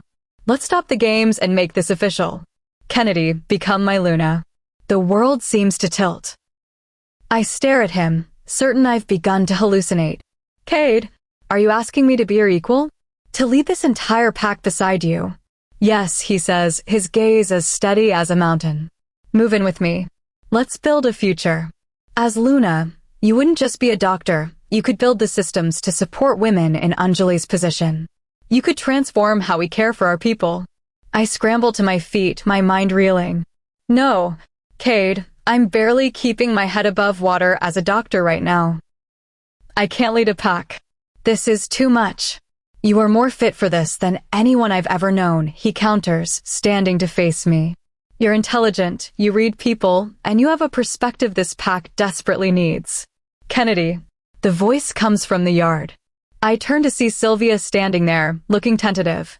My defensive walls go up instantly. I've endured the gossip and the judgment of the pack for weeks, and I will not have my home, my safe haven, turned into a public square. No, Sylvia. We aren't doing this, I say, my voice firm. It is incredibly inconsiderate to show up at my home unannounced. Whatever you need to say could have been handled through a call or a letter. I'm asking you to leave. I place my hands on my hips, standing my ground. I'm done with the disrespect and the chaos. I need a moment of peace, even if the man standing behind me is offering me the world. Chapter 18. Kennedy. Sylvia looks surprised by my outburst, but she composes herself quickly, playing the victim with practiced ease. She knows I'm facing scrutiny from the pack, yet she stands on my property acting as if she is the one being persecuted. Actually, I'm not here for personal reasons, she declares, her voice loud enough to carry. The clinic needs your signature on the intake forms, and I decided to stop by to inform you. I feel a mix of embarrassment and cold anger. Is she telling the truth, or did she plan this encounter knowing I wouldn't welcome the intrusion? You will speak to the doctor with respect, Cade intervenes, his voice a low, dangerous rumble that vibrates in the air. She holds a high rank in this pack, Sylvia. Remember that. Sylvia's expression softens instantly when she looks at him. To her, I'm an obstacle, but Cade is the sun she orbits. Cade, I am just trying to be helpful, she says softly. Helpful? I press, finally tired of biting my tongue. Who are you to judge my standing? What do you contribute to this pack besides this constant, unnecessary drama? She stands tall, her gaze flashing with a sharp, calculating edge. I am respected by the pack, Kennedy. She knows my reputation is currently under fire, and she's using it as a weapon. Respected by the pack, perhaps, I counter, but you don't speak for the alpha. Enough, Cade interjects. Sylvia, go home. Now. I'm not finished, she insists, taking a step toward me. The air between us bristles. My protective instincts surge to the surface, and in a blur of motion, the shift begins. My inner wolf is done with the disrespect. I charge, determined to move the intruder off my land, and Sylvia shifts to meet me. We are a heartbeat away from colliding when Cade leaps between us with startling speed. He doesn't need to shift. His raw alpha strength is enough to shove Sylvia back and firmly, but carefully, pin me to the grass to prevent the fight. "Steady, Kennedy," he commands, his voice echoing with authority. My wolf bristles under his weight, sensing his dominance. Sylvia whimpers from the edge of the yard, watching us with wide eyes. My growls slowly simmer down into frustrated huffs as I stop resisting. I shift back into my human form, and Cade immediately pulls his shirt off, sliding it over my head to shield me from the cold and Sylvia's prying eyes. "This is getting out of hand," Cade says, his hand steady on my arm as Sylvia turns and storms off into the trees. I'm considering a transfer for her. Her presence is becoming a liability. "Don't," I scowl. "The damage is done. If you send her away now, it will only look like I'm being favored. The rumors will just find a new fire to fuel." "Kennedy, I don't lead based on rumors," he says, lifting my chin so I have to meet his gaze. "I want you by my side because you belong there. My word is final. They will respect you because I say so." His certainty is flattering, even if I feel like a walking disaster. I retreat inside, needing the solitude of a shower to wash away the morning stress. The next morning, the clinic is quiet. Many of my patients have transferred out, leaving me with a light schedule and a heavy heart. I watch the pack house on my way in. They are preparing for the flower festival, and the atmosphere is festive, a sharp contrast to my own mood. As soon as I walk through the doors, Chandler throws an arm over my shoulder. "Kennedy, you really are in the thick of it, aren't you?" "Tell me about it," I sigh, dropping my bag. "Lower your voice," she hisses, though she's grinning. "But seriously, I have news. Sylvia is playing the martyr. This morning in the dining room, she gave a speech about forgiving you. She actually asked people to show you Gracelyn instead of gossiping." I rub my forehead, feeling a headache coming on. "She's testing my patience, Chandler. She's painting herself as the saint and me as the villain." "She's clever," Chandler adds. "You can't lash out now, or you'll just prove her point." "So, what am I supposed to do?" I groan. "Doctor, there's a knock at my door." One of the technicians sticks her head in. "Alpha Blackwell is here to see you." Chandler raises an eyebrow, a mischievous glint in her eyes. "Wow. First Cade, now his brother? You've certainly become the most popular person in the territory, Kennedy." Chapter 19. Kennedy. I'm baffled. Why is Cade's brother here, and why does he look like a man standing on the edge of a precipice? "I'm going to show myself out," Chandler mutters, pausing for a split second to catch a glimpse of Alpha Blackwell before she vanishes. He walks in, looking strikingly different from Cade. His beard is grown out, his eyes are shadowed, and he carries an air of restless energy. "I don't have much time," he grumbles, his voice like gravel. I stand up immediately. I don't want to remain seated and appear meek in the face of his overwhelming physical presence. "Alpha Blackwell, how can I help you?" "Cade cares for you," he declares without preamble, just like he did for the one before. My heart skips. The one before? The girl he was going to choose a decade ago, before she betrayed his trust. Cade has moved on, but I still remember. "Don't be like her, doctor. Take care of him." I'm stunned. Why is he handing me the responsibility of his brother's happiness? Before I can ask, he looks over his shoulder. I'm out of time. He vanishes as swiftly as he arrived. Minutes later, patrolmen are at the clinic, nervous and seeking answers. They know Cade will be furious about the breach of his territory. I assure them I'll deliver the news myself, needing to see Cade's reaction firsthand. I rush to Cade's home, knocking on the dark wood of his door.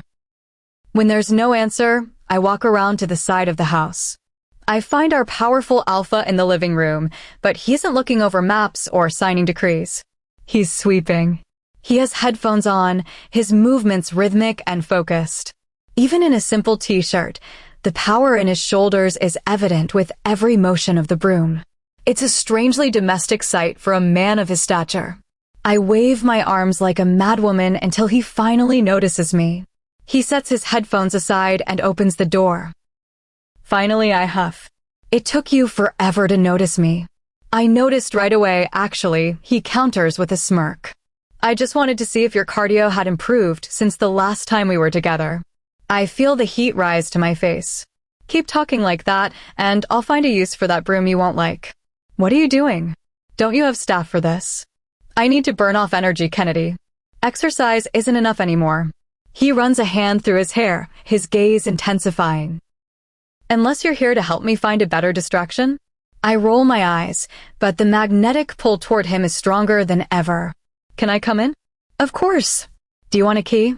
I squint at him. Your sarcasm is unnecessary, Cade. I'm not being sarcastic, he says, his voice dropping to a serious note.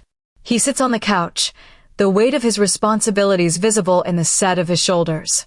There's too much going on: Milt, Sylvia, the festival, the medical staff issues.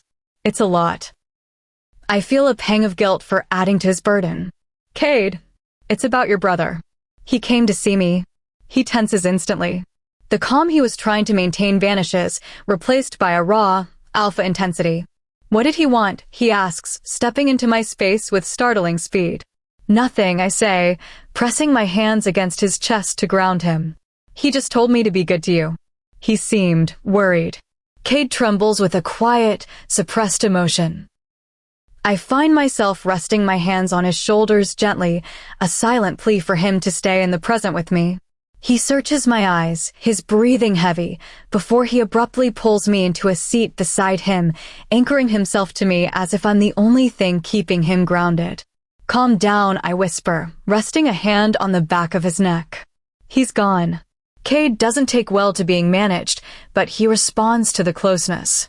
He reaches for a connection that isn't about power or packs. When he kisses me, it's deep and insistent, a desperate reaching for something real amidst the chaos of his life. I don't pull back. I melt into the moment, my fingers tangling in his hair.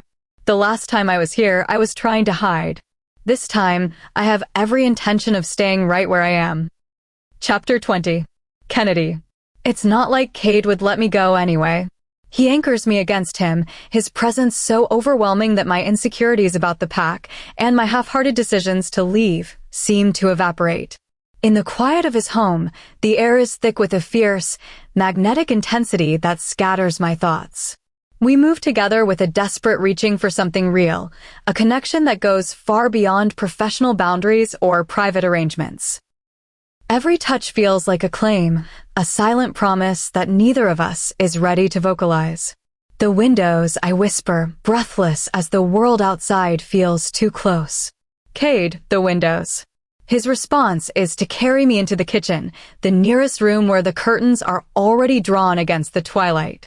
He sets me on the wooden dining table, the solid surface a grounding contrast to the whirlwind of emotion between us. I see the wildness in his amber eyes as he looks at me, a heat that makes my breath hitch. When he pulls his shirt off, revealing the strength I've come to know so well, I feel both overwhelmed and perfectly placed. His hands are steady and intentional as he draws me closer, his focus entirely on the rhythm of the moment. The kitchen is filled with the scent of cedar and rain, and the silence is punctuated only by the sound of our shared breathing. There is an urgency in his movements, yet a strange patience that is entirely distracting. As the tension reaches its peak, I find myself holding on to him as if he's the only thing keeping me from drifting away. When the moment finally breaks, leaving us both exhausted, I lie back on the table and stare at the ceiling. I feel a strange mix of fulfillment and a sudden, sharp pang of uncertainty. Is this it? We share this peak and then return to our separate, guarded worlds? But Cade surprises me. He doesn't pull away. Instead, he attends to me with a gentleness that feels more intimate than anything that came before. He sweeps me into his arms and carries me upstairs to his room, laying me on the large bed and tucking the covers around me. He follows, pulling me against his chest until my heart finally finds its steady rhythm again. I fall into a deep sleep, and when I wake, the morning light begins to filter into the room. I'm still tucked against Cade, my head resting on his chest. "Welcome back," he says quietly, his voice a low rumble beneath my ear. I murmur a response, my mind drifting back to the chaos of the day before, Blackwell's visit and the revelation of Cade's past. What happened between you and your brother? I ask softly, my hand brushing his chest. He pauses, the tension returning to his shoulders. It's a long story, Kennedy. Don't worry about it. He shifts the subject quickly, his tone becoming serious. The flower festival is approaching. Will you be there? I stiffen. The flower festival is sacred, a celebration of the pack's women. My mother will be there, he adds. She doesn't visit often, but she's coming to honor a young woman of the pack. She's planning to choose Sylvia. My hand stills. The guest of honor is traditionally recognized as a symbolic leader for the year, and every woman in the pack is expected to show her respect to ensure prosperity. If I attend, I'll have to publicly honor Sylvia in front of everyone. I can give you an assignment outside the territory, Kate offers, sensing my conflict. I can send you away for a few days so you won't have to face the spectacle. He's offering me a way to hide. Again. No, I say, my voice firm as I sit up to look at him. I will be there. Kennedy, the pack will be watching. My mother likely assumes Sylvia is the natural choice for a partner, and she's showing her support. You shouldn't have to bow to anyone. I won't be run out of my own home by rumors or festivals, I tell him, my hand tightening on his. I will be there, Cade. And I will. If I'm going to stand by his side, I have to be ready to face the thorns as well as the flowers. Chapter 21. Kennedy. I remain in Cade's arms for hours. I try to tell myself I'm just conducting a long-term medical observation of his heart rate, but the truth is simpler. I'm too comfortable to move. Every time I think about the real world outside this bedroom, I find another reason to stay anchored right here. I should go, I say, though it sounds more like a question than a decision. His arm only tightens around my waist, showing zero interest in letting me move. You're not going anywhere, Kennedy. You're exactly where you belong. I huff, trying to find my usual prickly exterior. What am I, your captive audience? If it keeps that mouth of yours from arguing with me for 5 minutes, then yes, he chuckles, his chest rumbling against my back. I turn in his arms, and the sincerity in his hooded eyes makes my breath hitch. You're so beautiful, he whispers. I immediately spin back around, facing away from him. I can handle the bickering and the alpha posturing, but the second he starts being genuinely soft, my defenses go into overdrive. Stay, he says softly. Just stay with me. It feels like he's asking for something much more permanent than just one night. My resolve weakens, especially when my stomach lets out a traitorous grumble. I've clearly worn you out, he laughs, the sound rich and warm. Let me find you some food before you decide I'm an inconsiderate host. We head to the kitchen, and I take a moment to really look at his home. It's filled with heavy, vintage pieces, the kind of furniture that carries the weight of generations. It's a masculine space, dark and grand, but there are hints of a softer past in the family portraits on the walls. I throw together some sandwiches, but when Cade gestures toward the dining table, I freeze, a flush creeping up my neck as I remember our recent lack of professional distance. Not the table. Let's just sit on the couch. Whatever the doctor orders, he smirks, clearly enjoying my sudden bashfulness. We eat in a rare, comfortable silence. I feel like a secret sitting here in his oversized shirt, drenched in his scent, while the rest of the pack and the fallout of the rumors is locked outside. I have a surprise for you, Kate says, breaking the quiet. I've managed to hire 3 new doctors for the clinic. You have the next week off, Kennedy. I'm genuinely touched. Allocating specialized medical staff to a pack is a massive, expensive undertaking. He's seen my stress, and he's actually done something to fix the root of it. Thank you, Cade. That means a lot. He pulls me into his side, kissing the top of my head. I'm here to make sure you're taken care of. I don't reply, not wanting to ruin the moment. I lean into him, and for the first time in months, the weight on my shoulders feels manageable. I end up staying. Not just that night, but for the next 4 days. We spend the time in a bubble of domesticity, teasing, laughing, and even doing mundane things like organizing the house. The tension is still there, humming beneath every look and touch, but it's balanced by a new kind of friendship. I sleep in his arms every night, the world outside feeling further and further away. But the calendar doesn't stop. The flower festival is approaching like a looming storm. Every time Cade tries to bring it up, I shut him down. I know he wants to protect me, to send me away so I don't have to face Sylvia and his mother's public endorsement of her. He wants me to hide, but I've spent enough time retreating. If I'm going to have a place in this pack, and a place beside him, I have to be able to stand on my own 2 feet. I will be at that festival, and I will face whatever comes with my head held high. Chapter 22. Kennedy's POV. Returning to my cabin after those days with Cade feels like stepping into a different timeline. The silence of my home is a cold contrast to the warmth of his presence. I spend the evening submerged in a bath, trying to prepare for the day of the flower, a spectacle of theatrical proportions involving my mother, Cade's mother, and the inevitable fallout with Sylvia. The festival grounds are a sea of torches and floral arrangements. I chose a simple, white A-line dress. Modest and understated. Beside me, my mother beams at the attention we're drawing, though I know the pack's stares aren't about my fashion choices. The gossip has reached a fever pitch. I spot Sylvia in front of the pack house, and the breath leaves my lungs. She is a vision in a magnificent gown adorned with pearls, looking every bit the future leader the pack expects her to be. Standing beside her is the former Luna, Cade's mother, a woman of chilling poise and elegance. Everyone. Cade's mother addresses the crowd. My son is delayed at the border, but we shall begin. Today, I pass the symbolic rose to Sylvia, who has remained a pillar of dignity despite the stresses she has endured lately. She looks directly at me as she hands the rose to a radiant Sylvia. The hostility from the crowd is a silent, heavy weight. Sylvia takes her seat on the floral throne, her confidence visibly expanding with every second. The women of the pack form a line to show their respect. I stand at the very end with Chandler, my heart hammering against my ribs. One by one, the women offer a gesture of tradition. Finally, it's my turn. The pack holds its breath. Sylvia leans forward, a smirk playing on her lips as she waits for me to lower my head.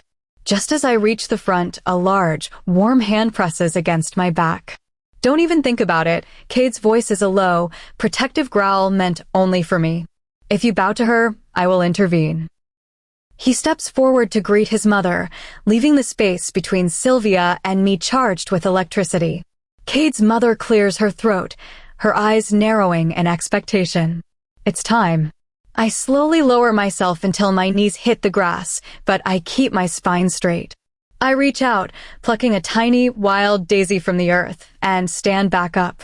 I never bowed my head. What is the meaning of this? Cade's mother demands, her voice cutting through the silence. Great Luna, I say, my voice remarkably steady. I thank you for the tradition, but it would be inappropriate for me to show that level of submission to a woman of lower status.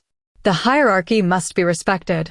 Cade moves to my side instantly, taking my hand in a firm, public grip. Sylvia stands from her throne, her eyes filling with shock. Doctor, the former Luna booms. You are not above her. There seems to be a misunderstanding, I reply, meeting her gaze with all the clinical detachment I can muster. I have accepted Cade's proposal. I am his chosen. Cade's hand tightens around mine. He didn't expect me to announce it here, and, honestly, neither did I. But the move is made. No, Sylvia cries out, the mask of dignity slipping. Settle down, Cade's mother tells her firmly, her eyes shifting to me with a new, calculating respect. She knows a power play when she sees one. Now that you have clarified your status, Dr. Kennedy, you are not required to bow. You may go. She takes the loss with the graceland of a true leader. Sylvia, however, is far from composed. As she begins to move toward me, Chandler accidentally steps on the long, trailing hem of Sylvia's dress. With a sharp gasp, Sylvia topples backwards into the floral arrangements. Oh no! Chandler cries, though her eyes are dancing. I am so sorry. The dress is just so long. Cade's mother sighs, signaling the end of the tension. Let the celebration continue. Enjoy the night.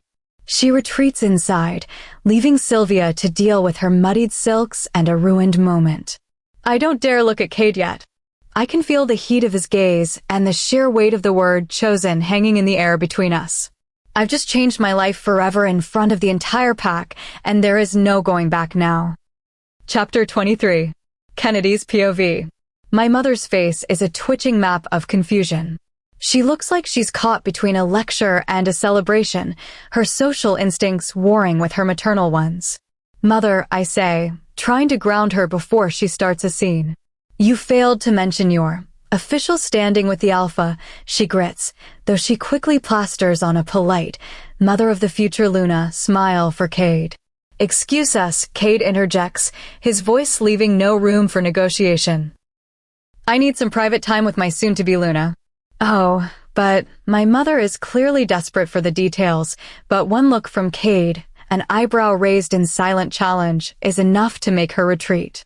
She wouldn't dream of scaring off the man who just elevated her daughter's status to the highest in the territory. All right, I'll see you at home, sweetheart, she says, her voice dripping with sudden, artificial sweetness. Cade takes my hand and directs me away from the lingering crowd. I feel the weight of 1,000 stares, some curious, some envious, but most simply wary. Cade is used to this level of intimidation, but for me, the transition from pariah doctor to future leader is jarring. When we step inside his home, I notice it immediately.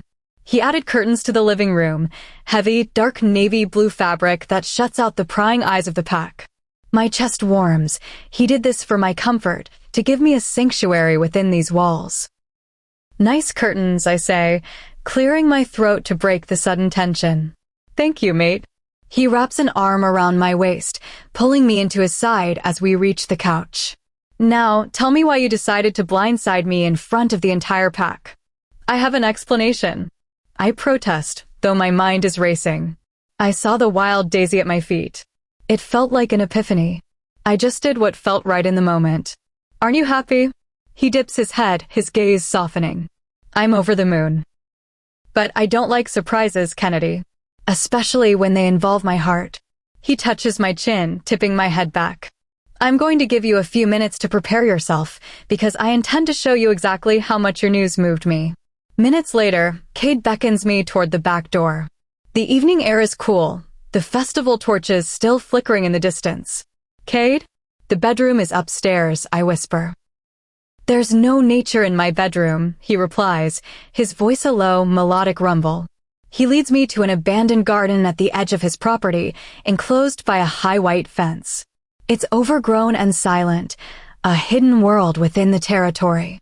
The moment the gate clicks shut, he reaches for me, his mouth sealing against mine with a frantic, possessive hunger. This isn't a kiss between partners anymore. It's a claim between an alpha and his Luna. I find myself grounded by his intensity, my hands clinging to his shoulders as the world outside the fence disappears. We move together in the fading light, the warmth of the earth beneath us and the scent of crushed herbs filling the air. There is a thrilling danger to being so close to the pack, hidden only by a few slats of wood, but it only heightens the electricity between us. Cade is entirely focused, his movements a powerful, rhythmic language of devotion. I find myself lost in the sensation, my breathing hitching as the tension of the last few weeks finally breaks. We hear distant chatter as a group walks by the perimeter, and for a heartbeat, I freeze. But Cade doesn't care. He continues with a quiet fervor, his presence a shield against the rest of the world. As the moon rises higher, we collapse together in the soft grass of the garden, finally one. The chosen title was spoken in public, but here, in the quiet of the wild, is where the bond truly takes root. Chapter 24. Kennedy's POV.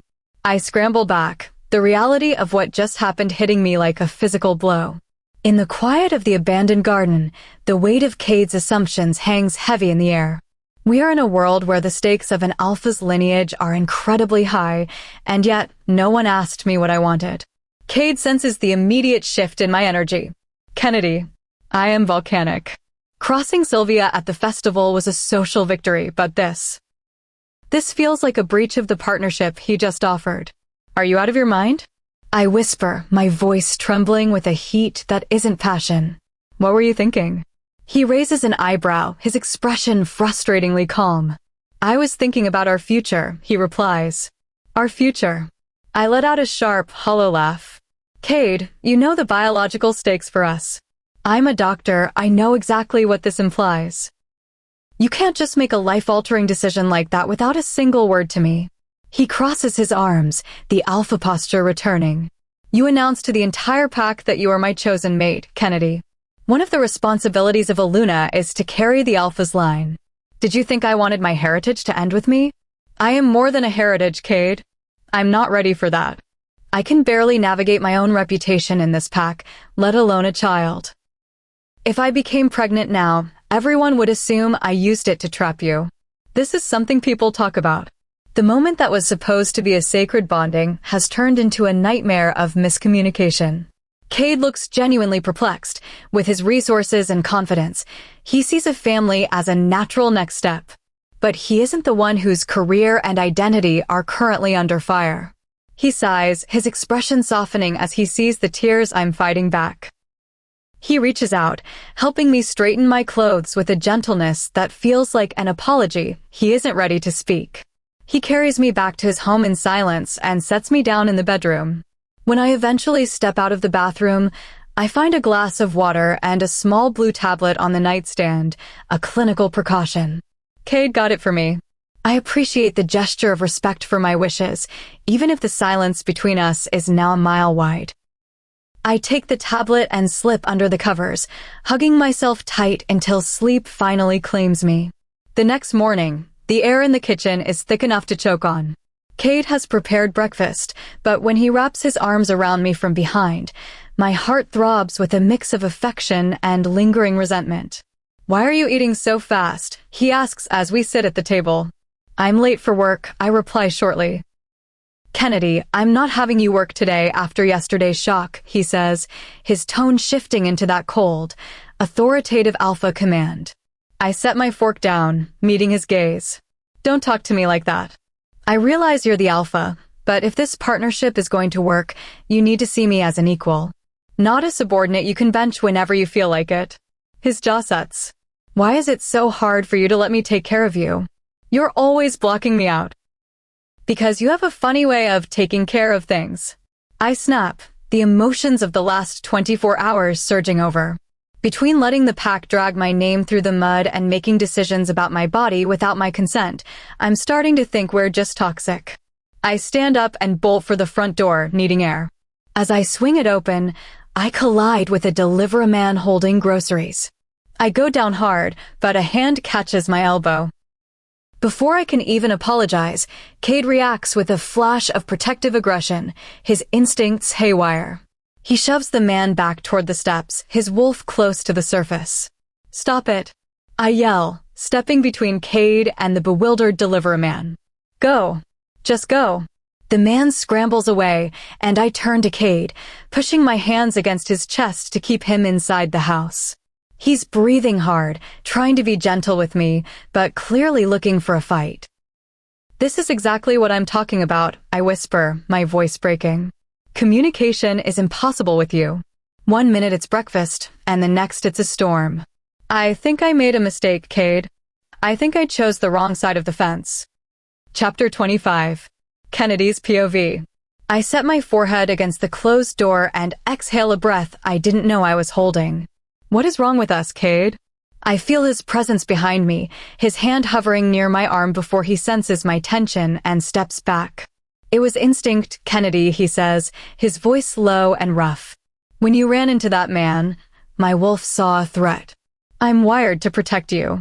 I turn to face him, seeing the tumultuous energy still rolling off him. He is an alpha, born and bred for defense, but we have to find a middle ground. We can't keep reacting like this, I say softly. I appreciate the protection, but I need us to find a rhythm that doesn't involve a storm every time someone walks by. Cade's expression softens, the aggression fading into something more vulnerable. I know, he admits, reaching out to pull me into a grounding embrace. I'm deeply invested in you, Kennedy. I knew you wanted to handle the pack rumors your own way, so I stepped back. But now that we've made this official, I'm not letting anyone disrespect you.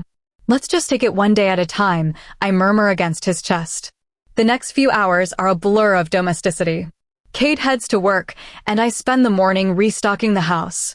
When I return to my own cabin to pack a few essentials, I find my mother waiting for me. Her reaction is exactly what I feared. A predatory glee that has nothing to do with my happiness and everything to do with the status she hopes to gain. My daughter, the Luna, she beams, already planning her move into the pack house. I realize then that I can't stay there. I grab a bag of clothes and head back to Kate's, needing the sanctuary of a space more than ever. By evening, I'm restless. A planned drink with Chandler falls through due to a clinic emergency, leaving me alone in Kate's bedroom. I decided to change into a simple Blackwell dress I'd packed, a rare departure from my usual scrubs. I'm adjusting the straps, my back to the door, when I hear it open. Cade stands in the doorway, his gaze locking onto me with an intensity that makes the air in the room feel thin. "You look stunning," he says, his voice dropping to that dangerous, melodic frequency. He doesn't close the door. He just walks toward me, his focus entirely on the silhouette I cut against the evening light. We stand toe-to-toe, our foreheads pressing together in a silent challenge for dominance. In a move that feels less like surrender and more like a choice, I find myself narrowing the space between us. There is a wordless, powerful connection in the way we track each other's movements, a dance of status and desire that belongs only to an alpha and his chosen mate. I lean in, sampled by the heat of his skin, watching as the composed leader of the pack begins to crumble under the simple weight of my attention.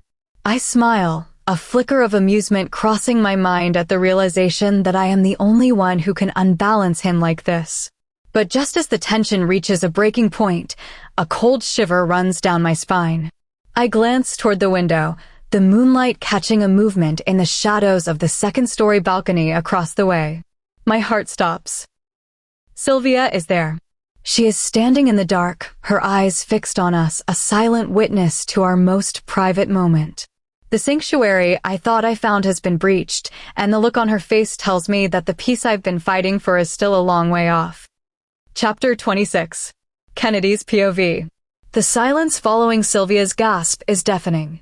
I scramble to my feet, mortified, my heart hammering against my ribs. Sylvia just witnessed a moment that was meant to be ours alone, a sacred, private connection between an alpha and his mate. Cade's expression is stony. Caden's expression is stony, his eyes flashing with a ruthless intensity I've come to recognize. A low vibration of fury as he fixes his clothes and heads for the door. I rush to the window, watching as Sylvia tries to limp away from the house. She's far too slow. Cade catches up to her effortlessly, cutting off her path without even needing to touch her.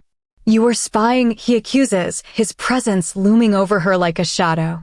"Cade, my ankle," she whines, her voice thin and desperate. "You invaded the privacy of your alpha and his chosen," Cade's voice carries across the yard, cold and unyielding. "That is a grave breach of pack conduct, Sylvia. Pack your things. You are being transferred out of this territory immediately." The shur finally shattering, but Cade is finished. He calls over a patrolman to escort her for medical attention before seeing her to the perimeter. When he returns to the house, the slam of the front door echoes through the halls. He paces our bedroom, his energy still humming with a dangerous edge. "That woman." "I know," I say, stepping toward him to offer a grounding presence. "But it's over now. She's gone." "She's done," Cade agrees, yanking the curtains shut with a final, decisive snap. "I won't have anyone disrespecting the privacy of this home, or you." We spend the rest of the day in the sanctuary of the living room. Cade grumbles about the overly sentimental movie I've chosen, but he doesn't move, his arm anchored firmly around my shoulders. It's a different kind of intimacy, the quiet, domestic kind that feels like we're building a foundation of real trust. "Why can't you be romantic like the guys in these movies?" I tease, leaning into his side. "Write me a long, poetic letter to sweep me off my feet." He chuckles, kissing my temple. "Babe, I think I've done enough sweeping for 1 week." Besides, I prefer showing you how I feel in person. I sag against him, the weight of the last few days finally beginning to lift. For the first time, it feels like we aren't just a physical match, we're becoming a team. The next day at the clinic, the next day at the clinic, the atmosphere had shifted entirely. The look of pure vindication. Aligned to the hero overnight, she says, plopping into a chair. The word is out about Sylvia's peeping Tom act. The pack is horrified. The gossip has officially turned in. Why the gossip has officially turned in your favor, Kennedy, ugging at my lips. The trash took itself out? Precisely, Chandler winks. You're all clear to be our Luna now. But as I walk home later that evening, Blackwell's words echo in my mind. The one before. The woman Cade loved first. I don't want to be a replacement, and I certainly don't want to be a rebound for a decade-old heartbreak. When I enter the house, Cade is in tea. When I enter the house, Cade is in the living room, focused on packing paperwork. The moment I sit beside him.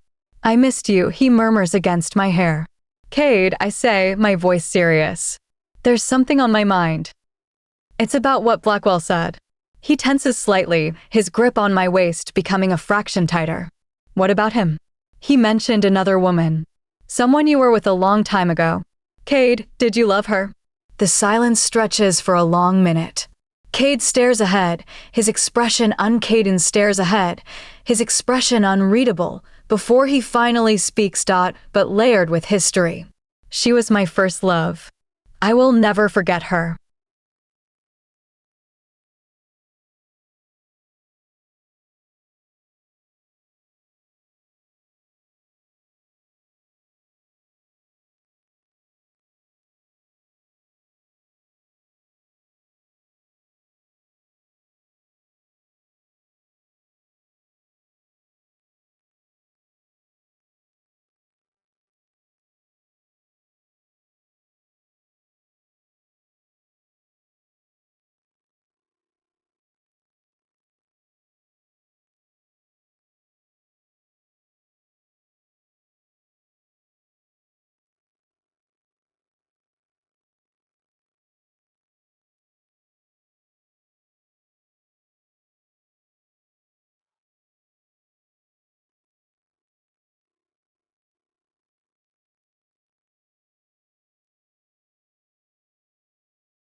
Chapter 27. Kennedy's POV. My body tenses, every instinct screaming at me to protect my heart. I've spent years being independent. I don't want to be second to a ghost. If that woman is no longer in his life, why does she still hold a place in his memory? I inhale deeply, fighting the urge to walk away. I'll give you a minute to clarify that, Cade, before I decide this was all a mistake. Cade lets out a soft, knowing chuckle. He's walking on thin ice, and he knows it. That woman was a catalyst, Kennedy, he explains, his voice dropping to a serious, grounded tone. I stopped being a boy and became the man I am today because she and my brother betrayed me. I won't forget the lessons that betrayal taught me about loyalty and leadership. The tension in my shoulders finally breaks. It isn't lingering affection, it's a scar. I'm sorry, Cade. I had no idea you went through that with your own family. It's in the past, he replies, reaching out to pull me into his side. When I'm with you, those old sorrows don't even have the space to breathe. He pulls me into an embrace that feels more like a sanctuary than a claim. The air between us shifts, the heavy conversation giving way to a magnetic, wordless pull. He leans back, guiding me with him until we're resting together on the couch, the world outside our navy blue curtains completely forgotten. Cade is incredibly attentive, his touch deliberate and grounding. There's a hunger in the way we connect now, one built on the honesty we just shared. I find myself lost in the heat of the moment, the electricity between us far more potent than any rumor or past heartache. He whispers against my skin, his breath ragged as he focuses entirely on me. In this space, there is no alpha or doctor, just two people finding a rhythm that belongs only to them. When the tension finally reaches its peak and breaks, leaving me breathless and fulfilled, I sag against him, finally at peace. Good girl, Cade whispers, his hand stroking my back as my pulse slowly returns to normal. Looks like you can listen to me after all. Only when it's mutually beneficial, I pant, making him laugh. We stay tangled together for a long time, the silence comfortable. Thank you for telling me about her, I say softly. And about Blackwell. He kisses the top of my head. She's the past. You're the future. Don't worry about my brother. He knows the cost of crossing me now. My mother is a strong Luna. She understood that loyalty to the pack comes before even blood. She let him go for the good of us all. She's a hard act to follow, I admit. I don't know if I'll ever fill those shoes. Cade snorts playfully. You don't wear shoes, Kennedy. You wear flip-flops, and you fill those perfectly. You'll serve this pack in your own way. Even if it's a bit quirky. I roll my eyes and head upstairs to freshen up, returning a few minutes later in one of his oversized t-shirts. Nice dress, Cade teases from the couch. Thanks. It's my favorite ex-boyfriend's, I deadpan. He smirks, knowing he's the only one on my mind. That reminds me, you'll need an actual dress 2 weeks from today. There's a gathering of the alphas and Lunas. I frown. More alphas? In one place. Yes, it's a formal summit. Take my card and get something that makes you feel like the queen you're becoming. I put my hands on my hips. Cade, I'm a doctor. I have my own savings. And your partner is a man who wants to take care of you, he counters, his eyes dancing with mischief. Will you come with me? If the spotlight is too much, I can ask my mother to go instead. This is the moment. The step from a private arrangement to a global introduction as Cade's mate. It's a declaration to the entire supernatural world. I look at him, seeing the man who added curtains for my privacy and hired doctors for my sanity. I'll go with you. Chapter 28. Kennedy's POV. Chandler is in her absolute element. She treats our dress shopping trip like a sacred mission, thanking the moon goddess that she finally gets to retire my washed-out jeans and flip-flops aesthetic for a night. When the boutique assistant asks for my budget, I simply hold up Cade's Blackwell card. He'd insisted I take it with that overwhelming, effortless charm that makes it impossible to say no. No budget. Chandler's eyes go wide. In that case, I'm finding a few things for myself, too. I laugh and shoot Cade a quick text. He replies almost instantly, don't care. Get whatever makes you feel like the queen you are. Must be nice being filthy rich, I tease back. I'm far more interesting than my bank account, he sends, and I can practically hear the smirk in his voice. Want me to prove it tonight? I huff, rolling my eyes at my phone. If he were here, he'd definitely be the one calling me childish.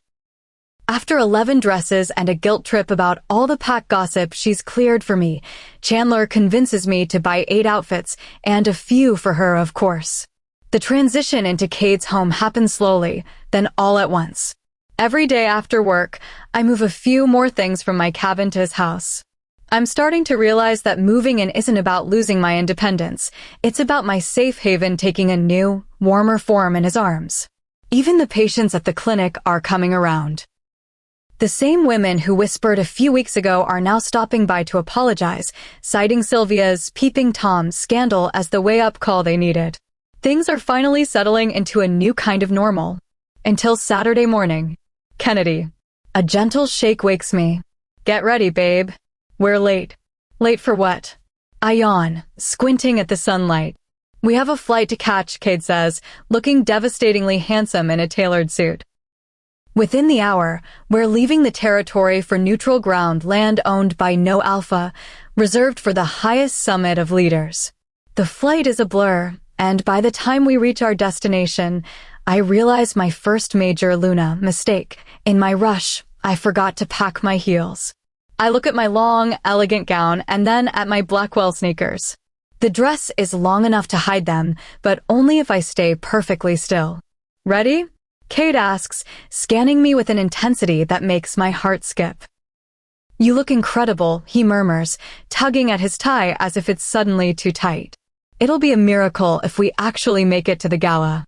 On the drive to the summit, the limo lets out a sudden hiss of steam. We pull over on a deserted stretch of wilderness road. While Cade and the driver investigate the engine, I step out to catch my breath, wandering toward a nearby field of wild daisies. I pull out my phone to snap a few photos of the scenery, but my blood runs cold when I see a shape in the corner of my screen. A wolf, massive, silver-furred, and predatory, is watching me from the tree line. My heart hammers. This isn't a regular wolf. The sheer size and aura tell me he's an alpha. I go to yell for Cade, but the car alarm blares, drowning out my voice. The wolf takes a slow, calculated step toward me, a low growl vibrating in the air. Hey, big guy, I whisper, my hands trembling as I slowly back away. Let's just stay calm. I look over my shoulder, desperate for Cade to appear, but the road is obscured by the tall grass. My head snaps back when I hear the sickening, rhythmic pop of bones shifting. The silver wolf blurs, the fur receding and the frame lengthening. In a swirl of shadow and moonlight, a tall, imposing stranger stands where the predator had been just a second before, pulling a dark coat over his shoulders with a cold, regal confidence. He stands with his eyes locked on mine, a gaze that feels like a physical weight. I'm stranded in the middle of nowhere with a powerful alpha I've never met, and for the first time, I realize just how dangerous the world outside Cade's borders can be. Chapter 29. Kennedy's POV. I keep my eyes fixed firmly on the tree line, having no interest in disrespecting Cade or the stranger standing before us. The alpha, however, doesn't have the same reservations.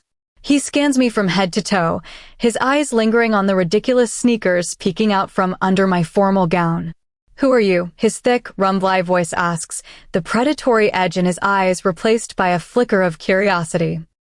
I open my mouth to respond, but a deeper, more familiar rumble cuts through the air. What, the center of my world, are you doing near her? I turn to find Cade as he snatches me by the waist, spinning me behind the safety of his shadow. Cade, the stranger says, his voice smoothing out. I asked you a question, Sillin, Cade scowls, his fingers digging into my hips with a possessiveness that radiates off him in waves. I'm investigating my borders, Sillin counters, standing taller. I'm not too keen on having strangers wandering onto my territory. This is free, unmarked land, Cade claims, his voice dropping an octave. So save your posturing. I won't forget the lack of respect shown to my mate. I'm in the process of acquiring this land, Sillin says, his brow darkening. The air between them is thick with alpha hostility, a silent battle for dominance that I know neither will win easily. In the process, Cade repeats mockingly, "Meaning it's not yours yet." "Are we done?" "Yes," I interject, stepping forward to bridge the gap before they tear each other apart. "We're done. Alpha Cylin, please excuse the misunderstanding. We were simply passing through." I tug at Cade's arm, but he's an immovable wall of pride. He won't move until Cylin yields, and Cylin looks just as stubborn. "Alpha," our driver calls out from a distance, his voice frantic. He's running toward us, phone in hand, when the sharp, mechanical crack of a gunshot echoes through the woods. Instinct takes over. Cade shifts in a blur of motion, and I follow, our paws hitting the earth as we tear into the dense wilderness for cover. I lose sight of Cylin and the driver as we dive into the brush. Humans. In our world, they're the only ones who rely on tools of metal and lead. Their attacks are rare but chillingly organized. They must have tracked the gathering of alphas. Cade stays behind me, a massive shield of silver gray guarding my flank. We reach a clearing with a cluster of cabins, and I see another wolf, Cylin, streaking toward his own pack members. Cade beelines for the nearest cabin, bursting inside and slamming his back against the door as he shifts back to human form. He glares at the trembling homeowner inside. "Give me your phone." "Now." I peer out the window, watching for movement. How long have they been plotting this? Did they sabotage the car? "Kennedy, get away from the glass." "That's an order," Cade commands. I listen only because I know he's right. Cade punches in a number, his voice cold and efficient. "It's me. Send 2 extraction teams to Cylin coordinates. Lock down my territory. No one gets in or out. Humans attacked." Minutes later, Cylin voice calls from outside. Cade storms out to meet him. "Did you secure the perimeter?" Cade asks as if he's the one in charge. Cylin crosses his arms, several of his pack members flanking him. "I'll demand respect if you're going to be a guest on my land, Cade." "Cylin, thank you for the shelter," I say, stepping out wrapped in a thick wool blanket I found inside. My dress was a casualty of the shift. "Your attire is certainly memorable," Cylin notes, his eyes lingering. "If you keep looking at her, the humans will be the least of your concerns," Cade growls. "I didn't know you took a Luna," Cylin muses. "When did that happen?" "Recently. And she isn't for public viewing. The pettiness is exhausting. We'll be gone as soon as the backup arrives," I say firmly. "Won't we, Cade?" "Yes," Cade says, though his shoulders remain tense. Cylin eventually retreats to report the attack, leaving us in the cabin. The homeowner, seeing the situation, wisely accepts Cade's offer of compensation and heads to a neighbor's. Cade's phone buzzes. It's Chandler. She's on a medical chopper heading our way. "Stay safe, Chandler," I warn her before hanging up. I walk over to Cade. He's pacing the floor like a caged predator, his jaw set in a hard line. "Are you all right?" I ask, resting my hands on his shoulders. "I'm murderous," he admits with a dark laugh. "I hate sitting here while my borders are threatened. I know he wants to be out there hunting, but he won't leave my side." I reach for his belt, my gaze meeting his. "Why don't I help you find your focus?" I whisper. In the middle of the chaos, we find our own quiet center, a moment of grounding before the storm returns. Chapter 30. Kennedy's POV. Cade's hands come down on my wrists, his expression a mask of tactical focus. "This is not the time, Kennedy," he says softly, gently pulling my hands away. He turns back to the window, his mind already miles away on border security and defensive maneuvers. A strange, hollow feeling lodges in my throat. It's rare for Cade to decline a moment of closeness. Our mutual connection has always been the one stable foundation we could rely on during a storm. I clear my throat and take a seat, trying to brush off the rejection. There are more pressing matters than my bruised ego. An hour later, the rhythmic thrum of helicopter blades vibrates through the cabin floor. Our backup has arrived. "Ready?" Cade is at my side instantly, his hand finding mine. We sprint toward the aircraft. I spot Chandler by the open door, her medical kit ready, her face pale but determined. Cade hoists me into the cabin, but before he can follow, the sharp crack of gunfire erupts from the tree lean. He tackles me to the floor of the helicopter as it lurches upward, banking sharply to avoid the threat. I hear a cry and a sickening thud. Chandler. I watch in horror as Chandler, having lost her footing in the chaos, scrambles toward cover on the ground below. She isn't alone. Cylin is already there, shielding her as they dive for the brush. The second helicopter begins defensive maneuvers, and we are forced to climb higher, the door sliding shut on the sight of my best friend stranded in a flashpoint zone. We have to go back. I beg, but Cade holds me tight, his heart hammering against my back. Cylin has her, Kennedy. He'll keep her safe, he promises. 20 minutes later, the longest 20 minutes of my life, Cade finally gets through on the radio. He nods at me, a look of grim relief on his face. She's uninjured. I breathe a silent prayer to the moon goddess, though the thought of Chandler navigating an alpha like Cylin is a whole different kind of worry. By the time we land back on our own territory, the lockdown is in full effect. Cade checks me over for injuries with a frantic, uncharacteristic nervousness before diving straight into emergency coordination. I head to the bedroom, needing a moment to decompress. I reach Chandler via phone, and she sounds remarkably upbeat. Apparently, she's already finding Cylin intriguing, despite my warnings about alpha temperaments.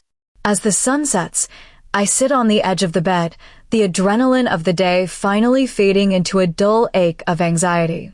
I think back to my attempt to initiate closeness in the cabin and feel a wave of embarrassment.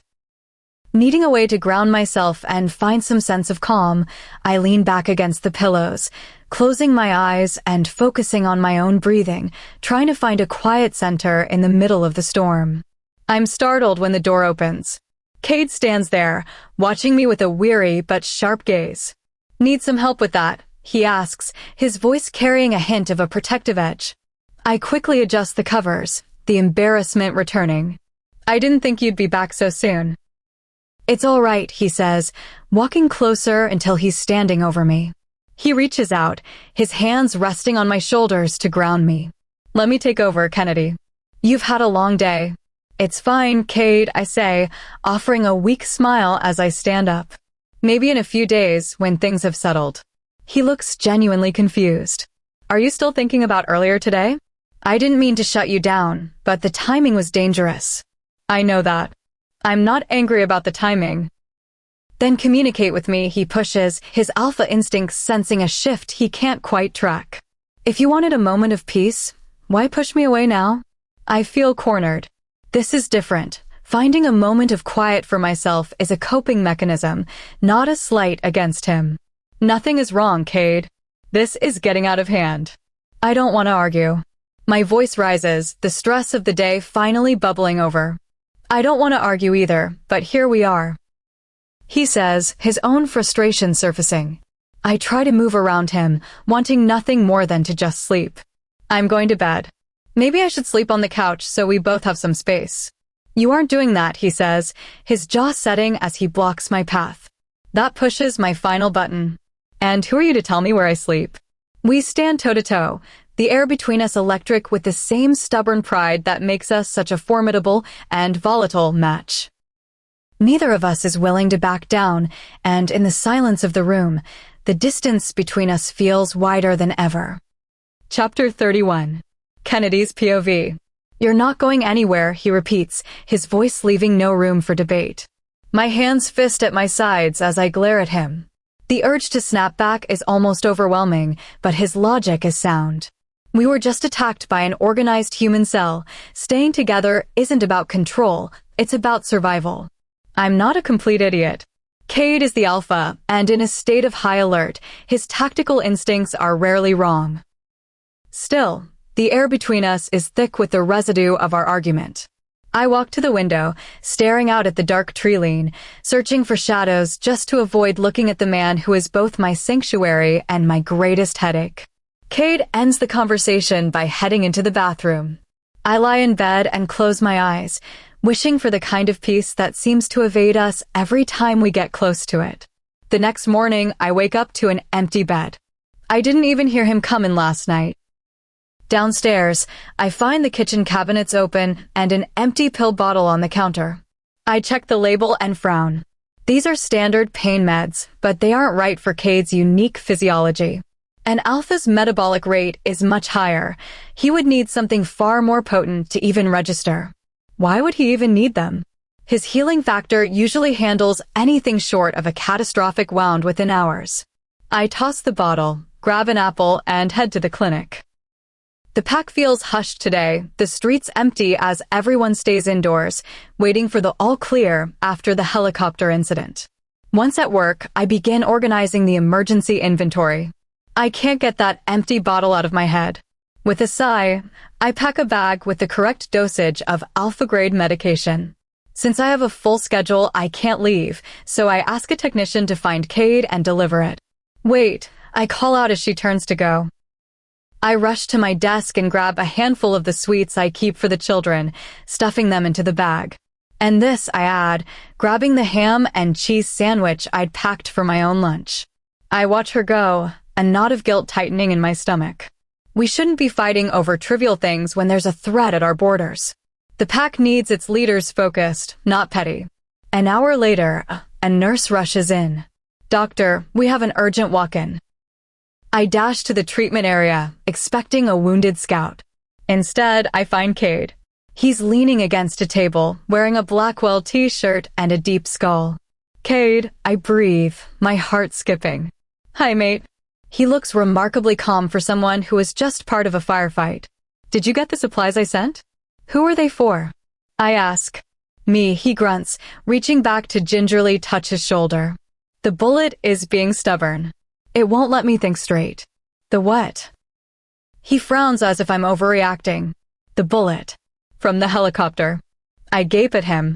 The man is talking about a gunshot wound like it's a splinter. How did I miss this yesterday? Why didn't you tell me? "I never saw you bleed." "I clotted fast enough," he shrugs. "But it's deep. The blood loss is making me woozy. Can you just get it out?" I don't waste another second.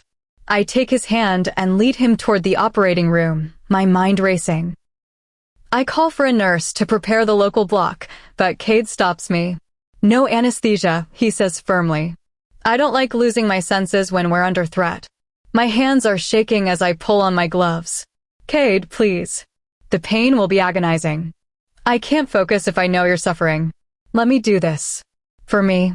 He grunts, his gaze softening as he looks at my trembling hands. "Fine. For you." The procedure is tense. I work with clinical precision, though my heart is hammering against my ribs the entire time.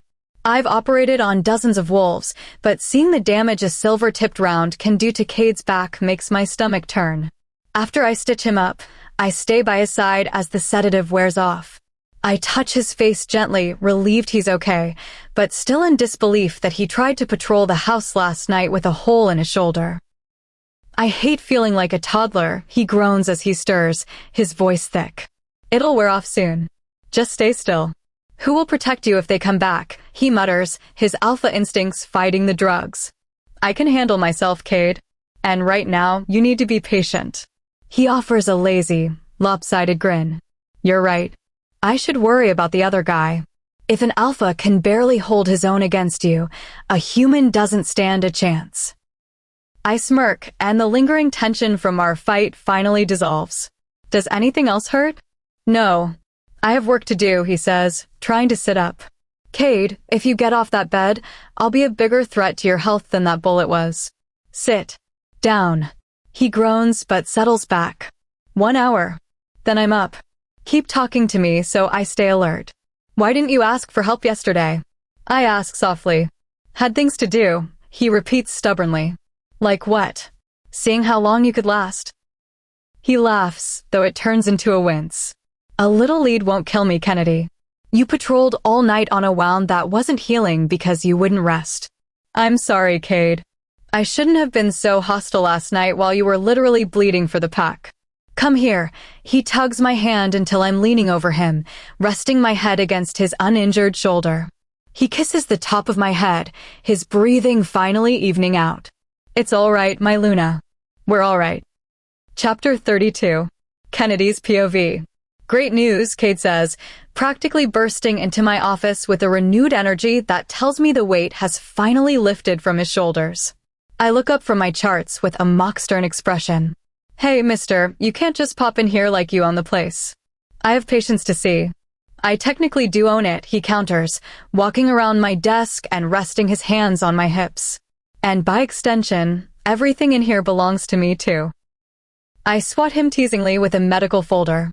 "In your dreams, Alpha. Now, what's the news?" "They found the humans behind the perimeter breach," he says, his voice dropping to a more serious tone. "They didn't make it far. Their plan was disorganized, mostly a desperate attempt to cause panic. They're in custody now, facing a full tribal trial." I let out a long, shaky breath and throw my arms around his neck. "Thank the goddess. I'm just glad it's over without any more injuries." "Me too," he murmurs, kissing the top of my head. "I have to head back out to oversee the final security sweeps, but I'll be home later tonight. I expect to find you waiting for me." He gives me a playful wink and ducks out before I can catch him with another folder. With the threat neutralized, the atmosphere in the pack shifts overnight. As I leave the clinic, I'm stopped by an elderly woman named Esmeralda. She invites me to a knitting night at the pack house, and honestly, after the week I've had, a circle of wise, gossip-loving grandmothers sounds like exactly what the doctor ordered. The night is a revelation. I spend hours hollering with laughter as they tell stories about a younger, much less composed Cade. I even met a young girl interested in medicine and spent the evening giving her tips, watching her eyes light up with the same fire I had when I started. By the time I head home, the villain rumors feel like a lifetime ago. The pack hasn't just accepted me, they've welcomed me. "You're doing well, Kennedy," a voice says from the shadows near the tree line. I nearly jump out of my skin. "Goddess, you scared me." I turn to find Cade's mother leaning against an oak tree, her posture as elegant as ever.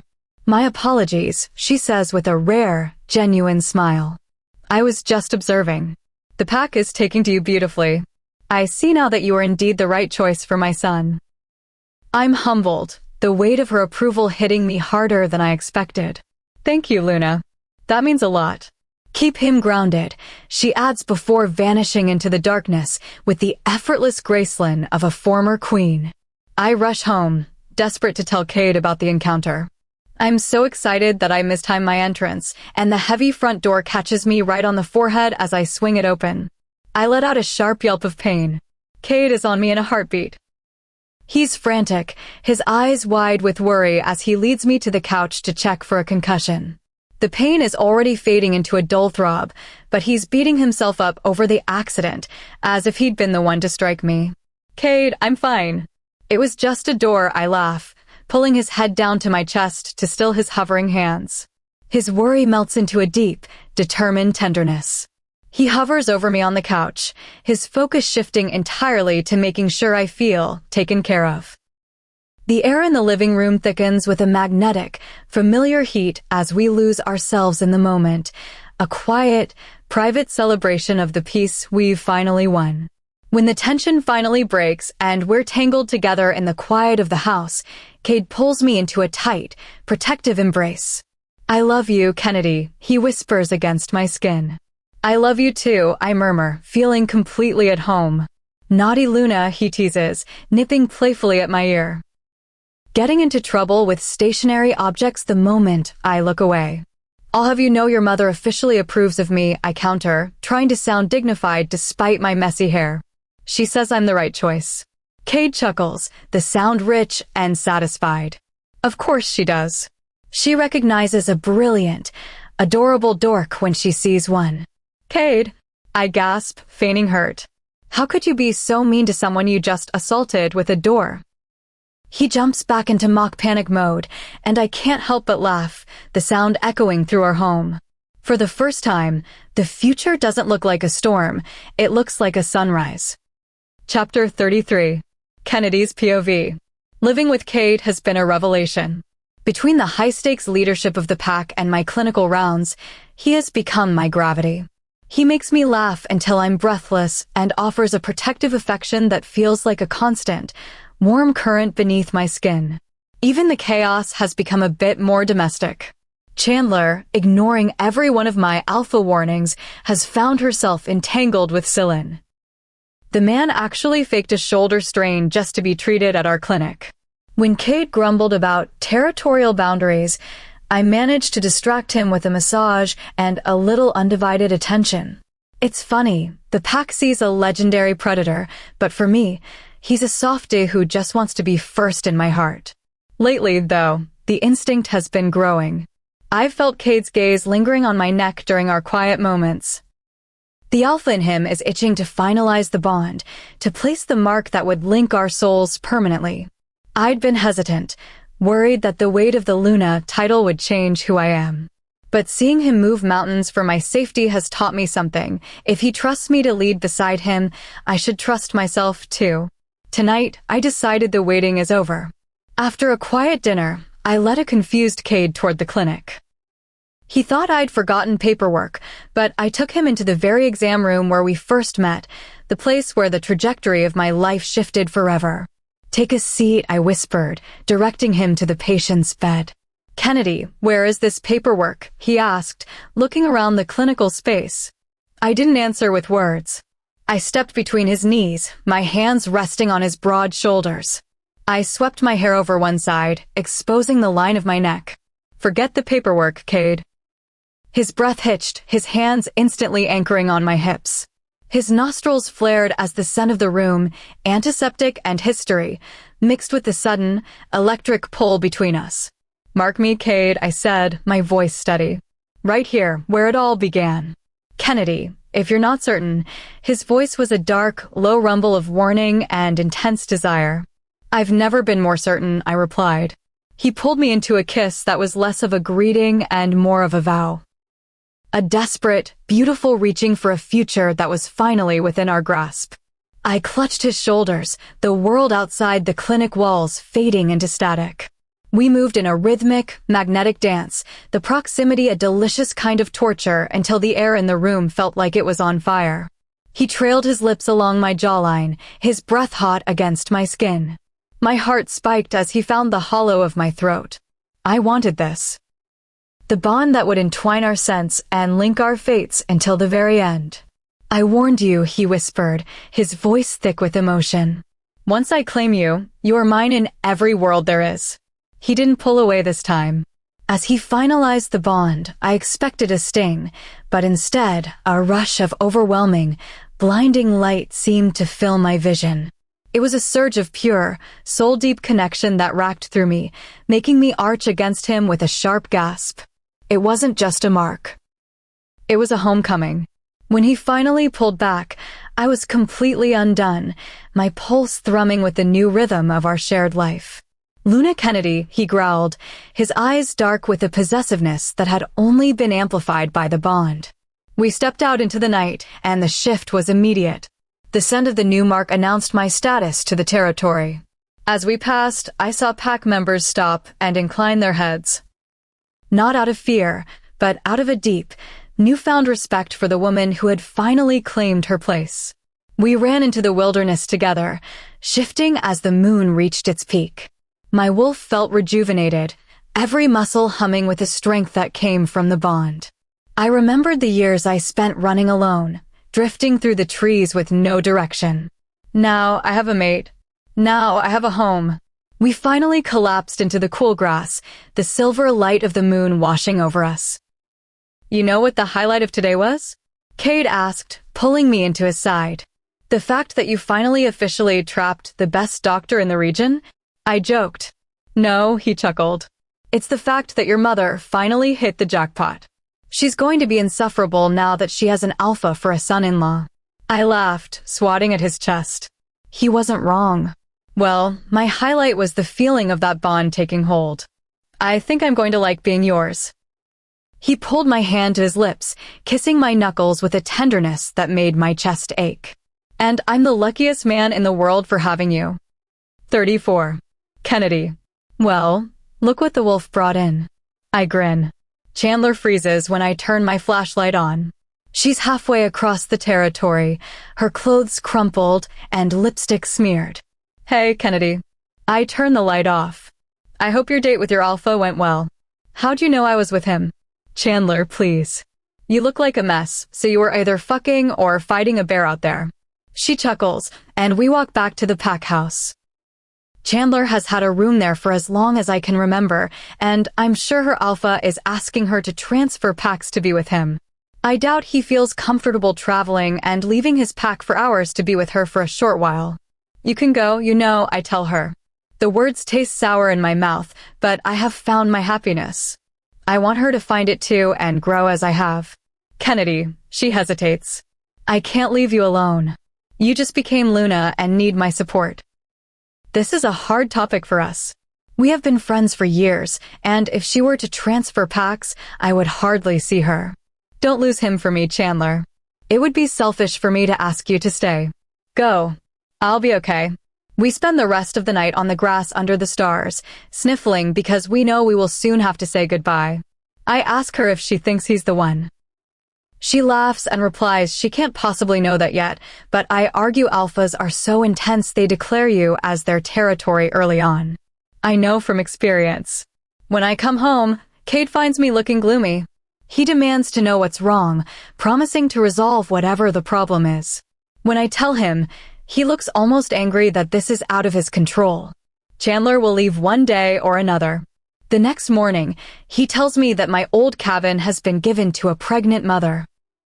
He did it in honor of Anjali, the young girl who died tragically. Although she passed away before I could do much for her, at least another mother will have support. My criminal case is still pending, but Cade doubts my medical license will be revoked. That's all that matters to me. I walk into the kitchen and take my phone. After my mother caught wind of my marking, she became hell-bent on visiting. I've run out of excuses to keep her at arm's length. She's coming to the pack and will likely demand that Cade get her a flashy new gift. I rub my forehead. Hey, Cade enters the kitchen. Are you still thinking about Chandler? About my mom, actually. She's going to drive us nuts with her demands. Cade shrugs.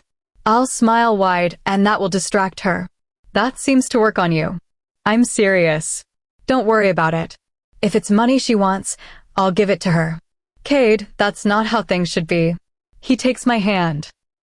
Let's go on a walk. We tread deep into the wilderness, the sun beaming above us. Cade sits by a tall tree and pulls me to his lap. The cool breeze brushes my hair all over the place, and Cade strokes it behind my ears. Remember when I thought you went missing and sent the pack on a manhunt after you? I chuckle. Of course. You were so dramatic. I fucking lost my mind thinking you were in danger. The pack was caught off guard by my behavior. Looking back, I think that's the day I accepted that I'm screwed. You had me wrapped around your finger. PFF, don't flatter yourself. You were enthralled by me since day one. Wow, he says. If only the pack knew how humble their Luna is. I laugh and swat his leg. Leave me alone. You know I love you. Right, doctor? More than my wolf. My smile consumes my face. I turn around and snuggle into his chest. Me too. I'm glad you burst into my office that day and made your ridiculous proposition. I think that's my favorite memory. We stay there for a while, forgetting about the responsibilities of the pack. Right now, we're just two souls in love. I have a strange dream. Usually, I don't remember them, but this one is fresh. First, I see a figure of light, who I assume is the goddess. I stare at her with awe. She disappears, and right as darkness engulfs me, Cade appears with a baby in his arms. There you are, he said with a warm smile. We were looking for you. I'm startled awake. Cade and I are still against the tree, but there's no child. What is it? He asks. Nothing, I chuckle. Just had a weird dream. He doesn't ask me to elaborate, only takes my hand and begins leading me back to the pack. I glance over my shoulder to look at the tree we were against, and there, I swear I see a floating blob of light. The Luna is watching over us, and maybe she's hinting that although I'll say goodbye to Chandler and my previous lifestyle, a wonderful gift is coming our way. I smile and tell her, thank you. What? Cade replies.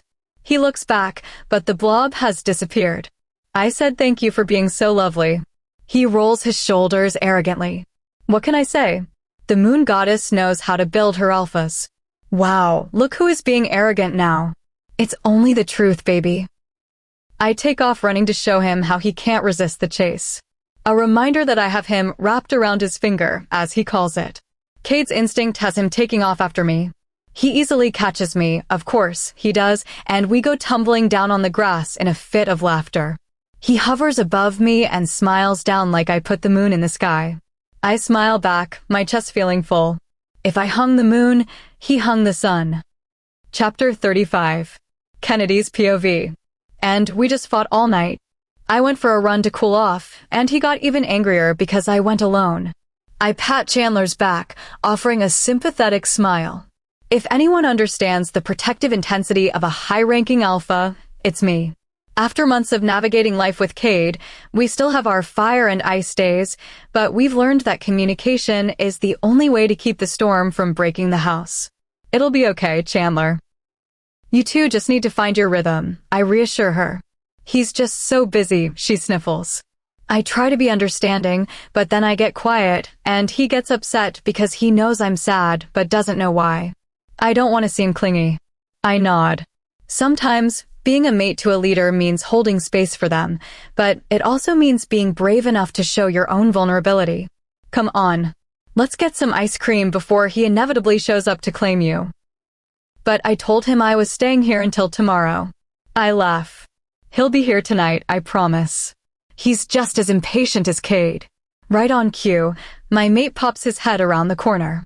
His usual confident smirk vanishes the second he sees Chandler's tears. Cade can face a rogue pack, but he is notoriously terrified of feminine distress. I have paperwork. Important alpha things, he mutters, disappearing instantly. I snort. Unbelievable. He can lead a territory, but can't handle a tissue. I rest a hand on my heavy, rounded belly, and Chandler's tears turn into a grin. It's been 4 months since the food poisoning Cade suspected turned out to be a growing pup. The news spread like wildfire once my mother found out. Much to Cade's annoyance, he wanted to keep me in a protective bubble for as long as possible. Later that evening, Cade appears in the kitchen, looking freshly shifted and devastatingly handsome. He's at the perimeter, Chandler. Chandler turns bright red. My prediction was right. After a bone-crushing hug, she heads out to meet Cylin at the border. Cade and I follow at a distance, watching as she walks into the arms of her mate. Remember those days? I sigh, leaning against Cade. Young, dramatic love. Kennedy, we had an argument 72 hours ago about the correct way to organize the nursery. He reminds me dryly. We are in the exact same boat. I chuckle, leaning into the warmth of his chest. You really know how to ruin a moment, don't you? He wraps his arms around me, his hands resting protectively over our daughter. Let's get you inside. It's getting cold, and the doctor says you need your rest. The next morning, the peace is shattered by the sound of clattering in the kitchen. I head downstairs to find my mother making breakfast, but the air around her is sharp and bitter. Hey, Mom, I greet her. No response. Mom? I heard you, Kennedy, she quips, her back to me. I went to the clinic today. I spoke to the technician. She turns around, her face twisted in a scowl. A girl? Is the firstborn a girl? For the moon's sake, Kennedy, you had one job, to secure the lineage. The words hit me like a physical blow. Tears prick my eyes, not just from the cruelty of her tone, but because she stole the joy of discovery from Cade and me. She's attacking my child before she's even born. In that moment, I feel a new kind of strength settle in my bones. The strength of a Luna and a mother. Leave, Mom. What? I'm drawing a line, I say, my voice trembling but firm. My daughter will not grow up around your toxicity. I have Cade's respect, and I have my own.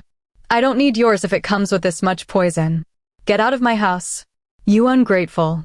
You heard her, Cade's voice booms from the doorway. His eyes are dark, his alpha presence filling every inch of the room. Get out of my territory. Now. The silence that follows her departure is heavy, but it's a clean silence. Cade holds me as I sob, rubbing my back and whispering sweet nothings until my heart finally slows down. I'm so proud of you, he whispers. And I am so excited for our little girl. As the weeks pass, Cade becomes my ultimate caretaker. He worships the changes in my body, finding beauty in every curve. He even tried to empathize by wearing a watermelon in a bag around his chest for a day to see what it was like. Though the experiment ended quickly when I caught him eating the last of my salted caramel ice cream. One clear, crisp night, Cade leads me out into the wilderness behind our home. A sleek, professional telescope sits under the moonlight. "Look through here," he gestures. I peer through the lens, seeing a vast ocean of stars. One, in the very center, is exceptionally bright. "It's beautiful." "You got us a telescope?" "Thank you, Cade." "No, Kennedy," he chuckles, pulling me back against his chest. "The star. I registered it in your name. Yours and the baby's." I blink, stunned. You bought a star?" "For the woman who gave me a world, I had to find something in the heavens," he says softly. "I couldn't give you the moon, so I gave you a piece of the galaxy." "You're the brightest thing in my life, Kennedy." I lose control of my emotions, crying happy tears as he holds me under the infinite sky. "I didn't get you anything nearly that grand," I sniffle against his shirt. "You're giving me a family," he says, his voice thick with emotion as he rubs my stomach. "That's the most precious gift a man could ever receive." "Thank you, Kennedy, for everything." Under the light of our star, the pariah doctor and the lonely alpha finally found what they were looking for, a love that reached from the earth to the edge of the universe.